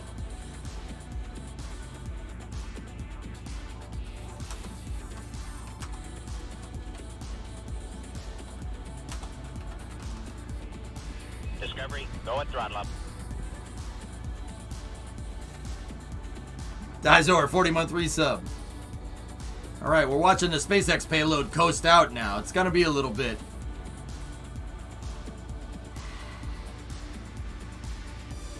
Ian, RB wears socks and sandals on the beach, dude. Very weird.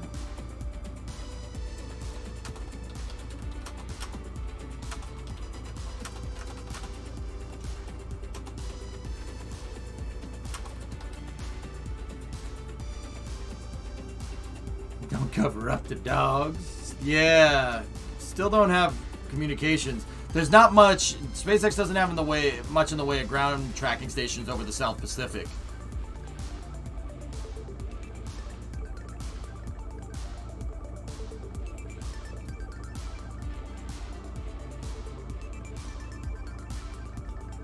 This might be a stretch, but does the existence of the Space Force allow military payloads to not need to be officially filed?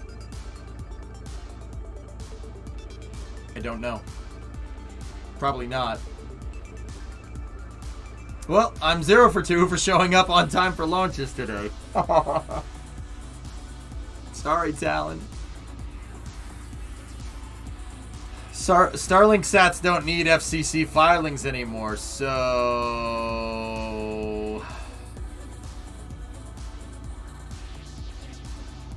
I think this was defense Starlink satellites. Defense. There were 2 launches today? Yeah, Ponzister.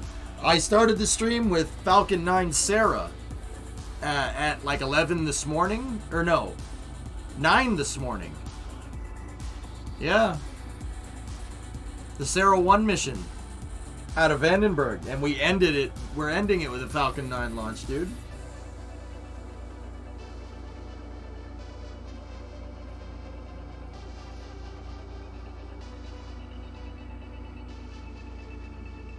Dama, this ain't the Starlinks for Ukraine. I think I have an idea what this is for, but I'm not gonna say.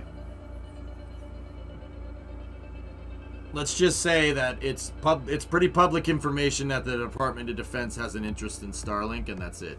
I think we needn't go looking deeper into this. Don't do that. Yeah, we'll just leave it at that. That's what I said, Phil, isn't it? Not gonna lie, I used to wear life jackets in the pools. What? Alright, that's weird. Does it have to do with plane stuff? Lewis Hamilton needs painkillers to cope with micro-concussions. The Mercedes star reveals health concerns for himself and his fellow drivers, but Max Verstappen accuses him of being overdramatic. He needs painkillers to cope with micro-concussions?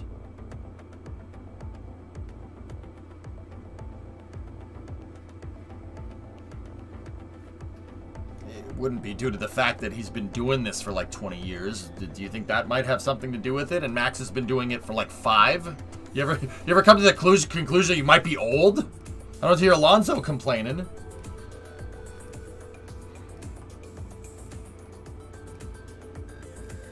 I didn't hear Kimmy complaining. The porpoising is much worse than the Mercedes. Okay, George Russell.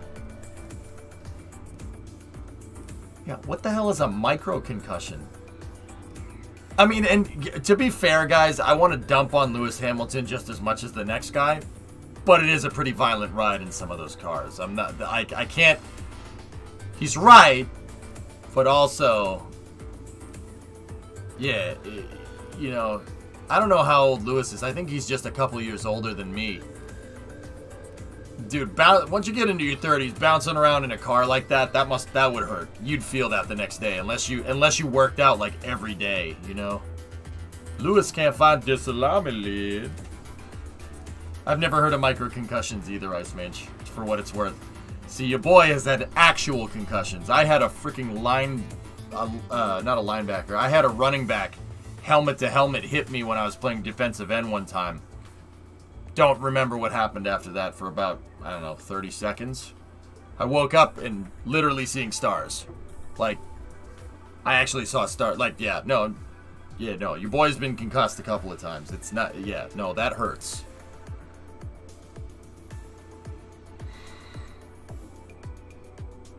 Yeah, there's no doubt in my mind. Like you were flying through a nebula? No, it just looks like stars are popping up and going away. Have you taken a shot to the nuts? Yes. Yes, RB. I got into a fight with a kid on the playground in 5th grade and he kicked me square in the balls. It hurt a lot.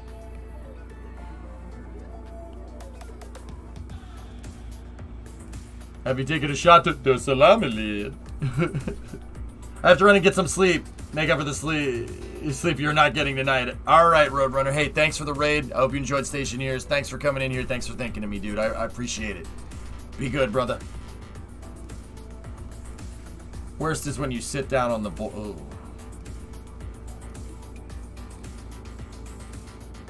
He kicked you there because he knew you were going to beat the crap out of him. Dude.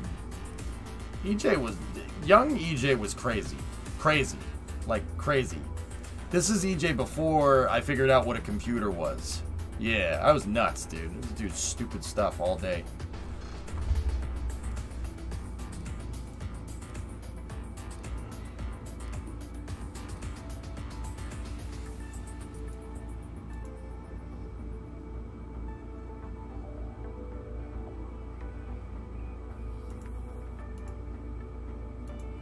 Did that bear just get hit in the nuts? Oh! Ah! What the f...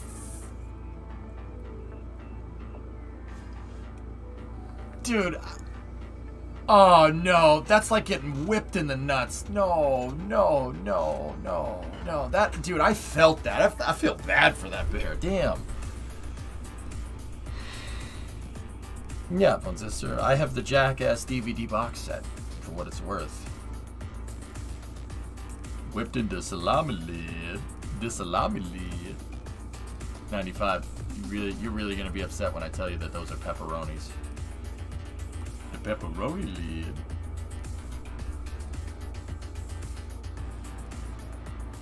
I'll wait till Scott Manley's video about this launch, okay? We should be getting an acquisition of signal here. Through Hawthorne. They're almost within sight. The pain transcends species. Yeah, no, you wouldn't. Yeah, Gagan, I don't wish that on anybody. That hurts, man. It really hurts. It's the worst feeling ever.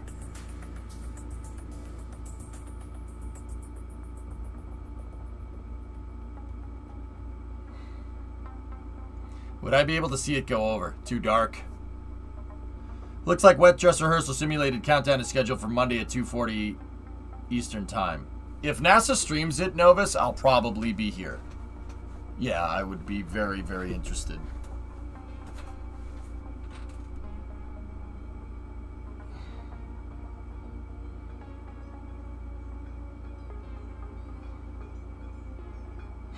Phil, maybe.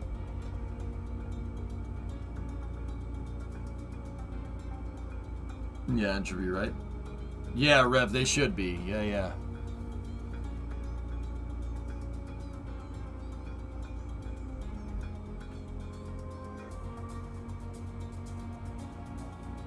Did you know that drive-thrus, even when their lobbies are closed, won't let you through on a bike?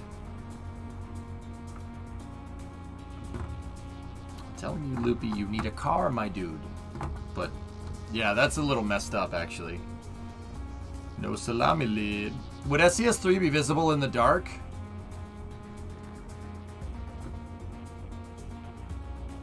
Yeah, you'd be able to see it. Yeah, it depends on where it's going to happen, but yeah, you'd be able to see this.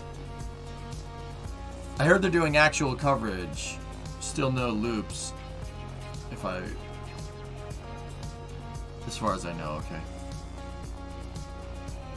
XL, good morning. Okay, so we got about another 15 minutes here, more or less, until SES3 and satellite deploy.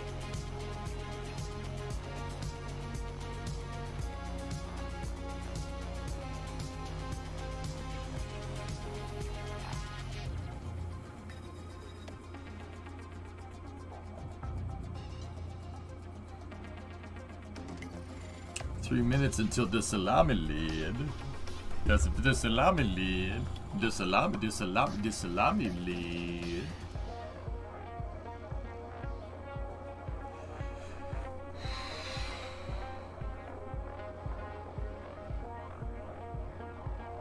I don't know, Loopy. Now I'm trying to think if I've ever walked through a drive-through.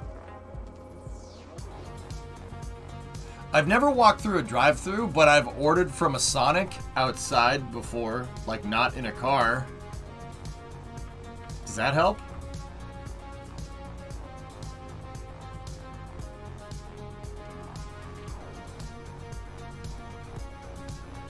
The salami lead.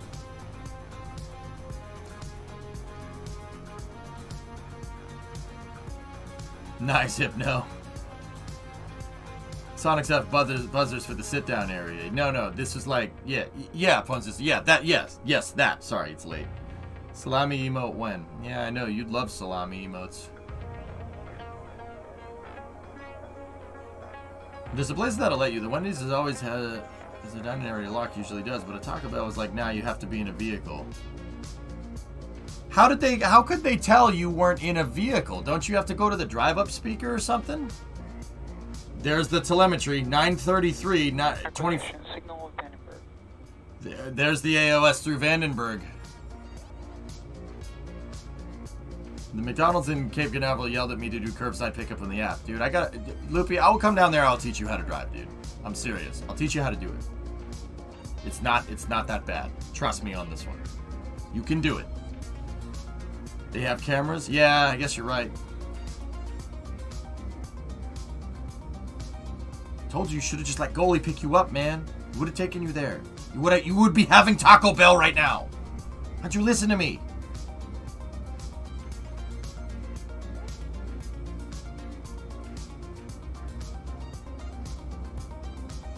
Yeah, Hypno, I don't blame you on that one. Wait, mine Cambridge or the UK's Cambridge? No Taco Bell. What is this orbit? It's a very strange orbit, Baronock. They're aiming for 1,400 kilometers circular. Your Cambridge. Yeah, screw that. Yeah, you don't want to drive. But dude, look! Look at that dispenser. What the frick is this? So SpaceX, during the first leg of the second stage burn, they didn't show the second stage at all. The first coast. They didn't show it, but right when they did this, the insertion burn for Globstar, right? For the Globstar FM-15, right? They started showing pictures of the second stage again. And it has that weird spiderweb looking adapter up at the top, dude.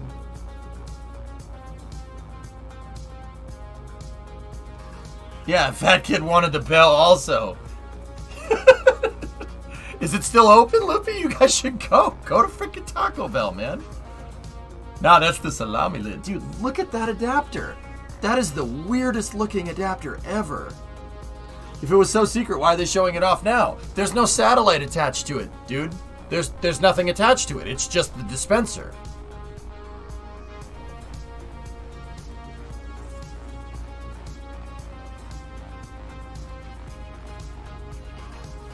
It's very weird, man.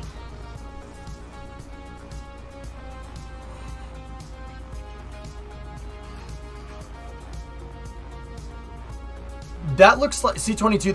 That thing looks like the adapter that was on for Starlink satellites that was on the Transporter 2 mission. It's similar, but it's not exactly the same.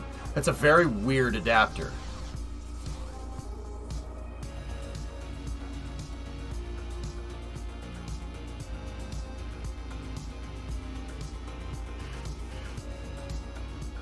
Literally, it looks like a procedurally generated adapter. I mean, look, fellas, this first stage, the first stage did come down and land, but the first stage flew higher than any first stage I've ever seen. So for the nerds here, the first stage had a suborbital apogee of 200 kilometers. Now that's 80 kilometers or about 50 miles higher than any Falcon 9 I've ever seen, ever. That's way up there. This is a very strange mission. Very strange. And they did that high insertion for a 530 kilometer orbit. And then they circularized that 530. And I'm talking like perfect circular. We're talking like eccentricity down to the 100th of a decimal place. Which, you wouldn't really do that. You wouldn't really put yourself into a super precise parking orbit like that. And then go to the final satellite deployment. So, dude, this thing had something else on it.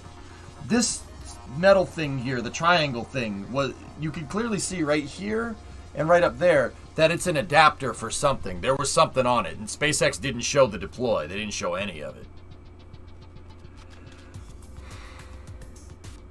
That adapter was almost surely optimized to minimize weight under specific loads. I've worked with those optimization methods and it looks very familiar. Yeah, you end up getting a very organic looking design, right?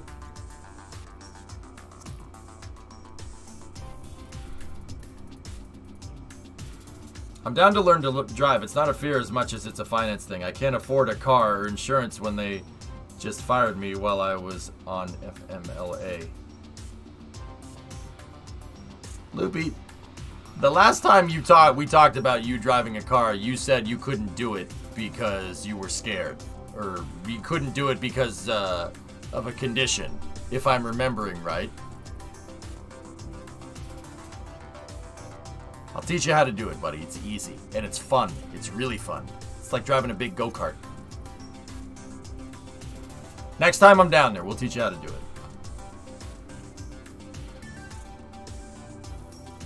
Dude, look at that thing. That's a very... You're right, Boboid. You're absolutely right. Look at that. That is very strange. Huh.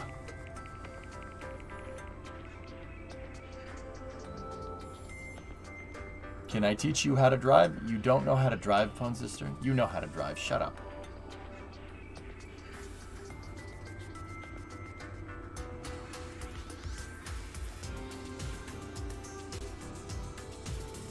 Yeah, actually, if you're in the southwest, you should be able to see this, guys. It'll be way up in the sky, but you'll see it. Yeah, that's right, Hank. It's definitely... What's that? Lightning. Lightning? Just don't bring the Ford. You need something that will actually run.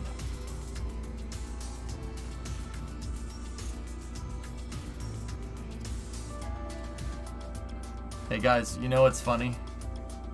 Chevy owners are the one that always need to talk about how Fords break down so much, right? You don't see Ford owners doing that, right? You know why you don't see Ford owners doing that? Because they don't need to make stupid jokes about the other guy's brand when it's just the other guy's brand is just trash. It's just trash. Like I don't know what to tell you. I don't need to make jokes about Chevy. I don't need to. You guys, on the other hand, you do it all the time. It's projection. Sorry, sorry you chose the crappier brand. It's not my problem, dude. Can't say I'm sad to see that job go. The store was a load of jerks. The manager was just the most duplicitous person I've ever met. Ah, Loopy, whatever. Don't worry about it, dude. Screw him. You don't ever have to see him again. Don't let it occupy your mind. Yeah, can't say you said. Yeah, good. Turn the page, on to the next thing. Find another job, dude. Easy peasy. It's not my wallet. Could be lightning. There's storms over New Mexico right now. It looks like it's over... just crossed the coast of Baja. Southern coast of Baja.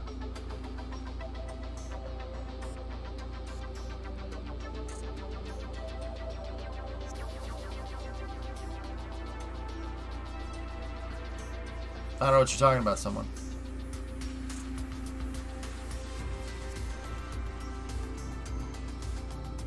Same analogy can go over the Mercedes in F1 right now. Wreck. Could I see SES3 from Minnesota? It's probably a little ways off. Would I see it from Phoenix? You guys are gonna need to look. So if you're in Phoenix, if you're in Arizona, you're looking southeast. TJ, you might be able to see it. It'll look like a candle moving across the sky.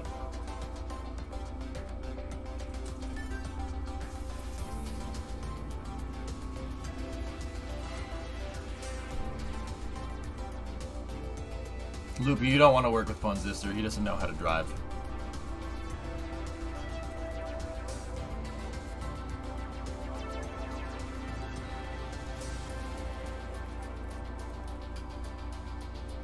Is that not an inclination change? It looks like there was a slight inclination change, but it may have been precession too. Do you like my car? All right, here we go.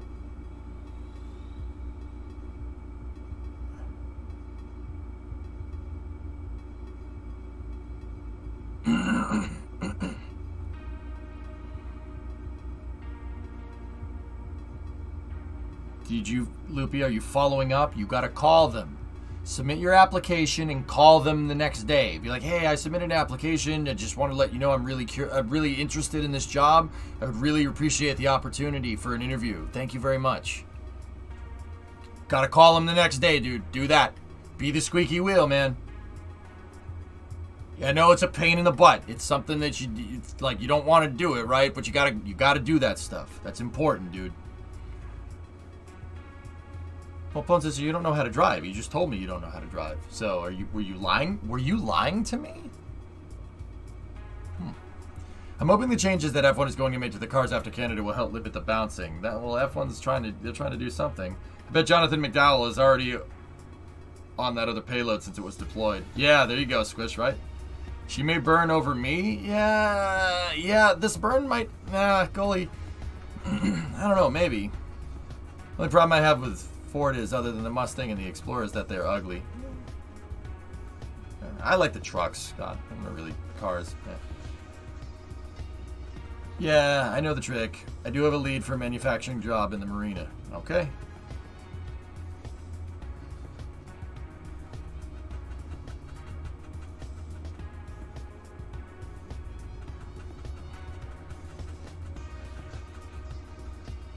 Yeah, TJ, you might need to look more a little bit more east here.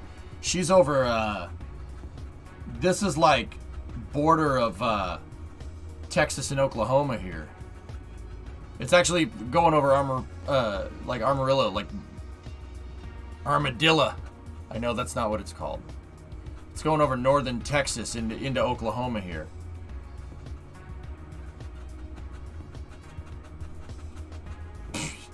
You don't mind sniffing glue?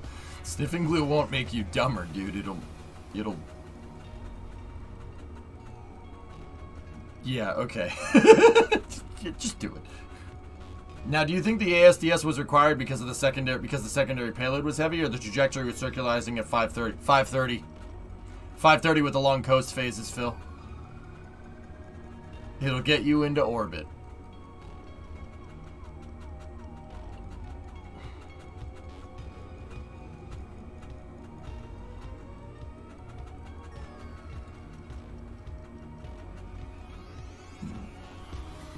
Yes, sniffing glue doesn't make you dumber. There we go. There's the engine purge. Well, not the engine purge. They're trickling liquid oxygen back into the engine here. So right now that's over Oklahoma, I think. Actually, it might be moving into Kansas. I mean, that thing is way up there. Very high. 1,113 kilometers up. MVAC is chillin', Razlak. Yep, that's exactly MVAC chillin'.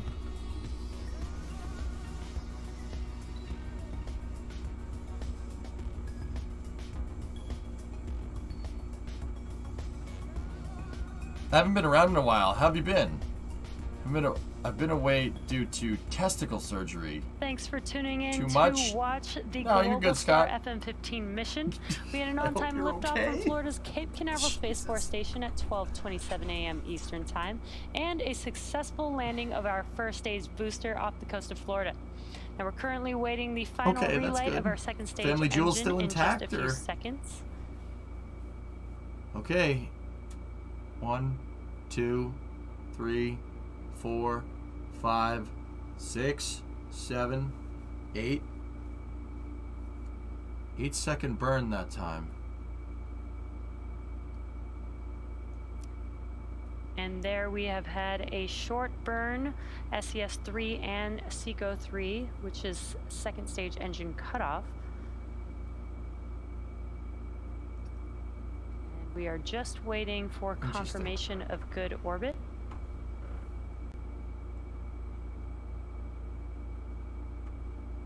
Well, Morrison, the SES-2 was 5 seconds. That burn was 8 seconds. Actually, yeah, that's more or less right. Yeah. But usually, if you're boosting up to a higher orbit and you did 5 minutes to boost, or a 5-second burn to boost apogee up, or boost apogee up, when you get to apogee, it should take another 5 seconds to boost the to boost the perigee up to the same altitude, to recircularize. So the burn should be about the same. So a 5-second burn here would raise your orbit, and a 5-second burn here would circularize you at a higher altitude. Just now joining one was a us, 5-second and one was just an 8-second. the third So that burn of the that, MVAC engine on the second. that could be a couple of different things. It could have been an inclination change. It could have been burning slightly coplanar normal, which is what we seem to have seen. At about T plus 1 hour and 53 minutes will be the deploy of the Globstar FM-15 satellite. So we'll see you back here just before to catch payload separation. Well, the satellite could be boosting higher, someone. You saw the burn over Michigan? No way, Lofty! Cool. It looked like a Starlink adapter, so maybe a military version of Starlink. Perhaps. Yeah, W, exactly. Epic Games. Hell off my screen. Slightly shorter due to fuel mass loss. Burn.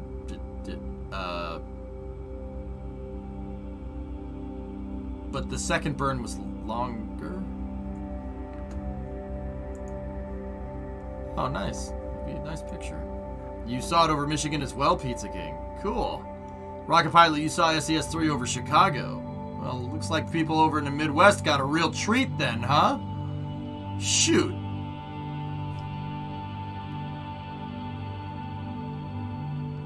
That's cool, Lofty. Hell yeah. Yeah, she's up over Bay City right now. If I looked at that right, it looks like she's over Bay City, Michigan.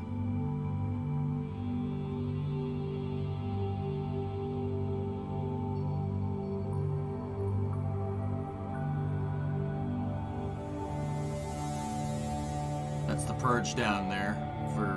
They're purging the engine out, getting all the liquid and gaseous oxygen out of the engine that was left over when they shut the motor off. They hit it with helium and nitrogen to get all the oxygen out of there because oxygen is corrosive.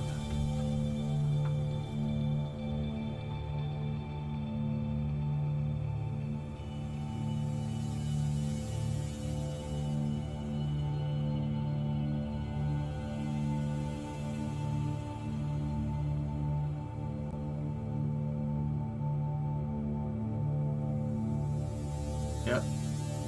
Nice music, though. Trippy music.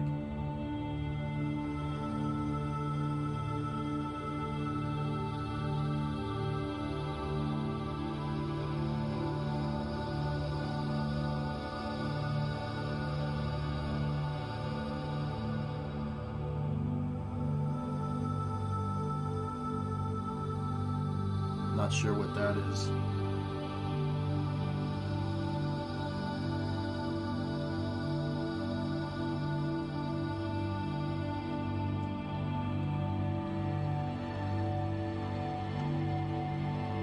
See, look at the solid nitrogen up there. See it? Actually, they might purge it with helium. That's probably solid helium. Hey, drummer.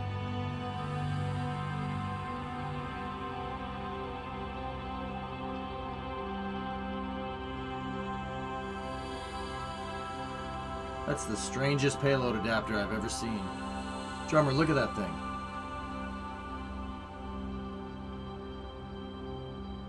Uneventful launch? On the contrary. SpaceX said there's one satellite on this thing. They said that one satellite needs to go to a 1,400 kilometer circular orbit. And they had a parking orbit at 530 kilometers and then promptly stopped showing the second stage. They didn't show the second stage after separation. They didn't show fairing deploy. They didn't show nothing. And they did an orbit, or they did about a half orbit at 530 kilometer, but it was 530 kilometer, like perfectly circular. And then, like, no pictures of the second stage, no nothing. And then when they showed the home and transfer burn up to the final insertion altitude, right? They started showing it, and the satellite's up there. See You're that thing? watching the live See the thing with the webcast solar for panel? the Globstar FM-15 mission. That's which lifted Globstar up off there. From This Launchpad thing, 40 I don't at know Cape what Canaveral this thing Space Force is. Station We don't know. almost This 2 had hours something ago else now. on it. And we are now waiting for the See deployment that? of the 25th and This final thing? I don't know satellite what in the this second is. generation It's constellation. definitely a payload attachment. Star.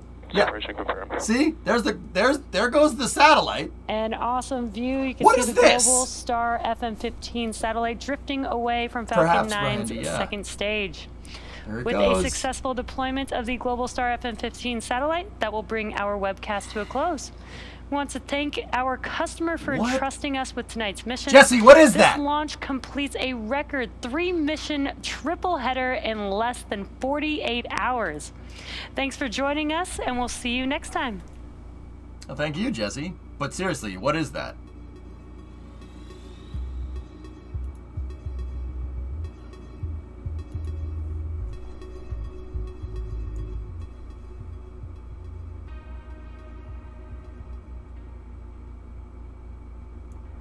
I guess we'll never know.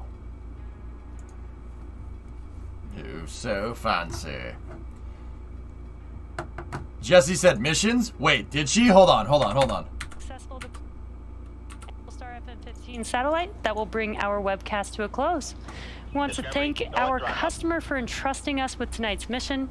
This launch completes a record 3-mission triple header in less than 48 hours. Thanks for joining us, and we'll see you next time. She didn't say missions. I love it when a plan comes together. 70 from Drummer. Thank you. Apparently they don't want you to know. That's right, tech guy. SpaceX Dragon, mass balance. That is a mass optimized adapter if I've ever seen one. Look at that damn thing. What is that? Here, we gotta, if we go back over here the ways, you got a really nice picture of it right there. That looks like, it's definitely aluminum from what I can tell, but I mean, that looks like a grid fin, man. It's the salami lid. You can still see the glowing plume over Vermont? No way. Really? Alright, well, fellas, that's gonna do it for me. Maybe I'll go look at that. I'll go see what's going on. That's gonna do it for me, guys. We are 16 and a half hours in. So, fellas.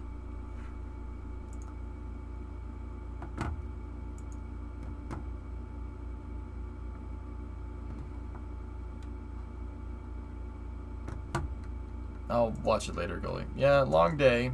Has anyone asked Elon on Twitter? I don't know.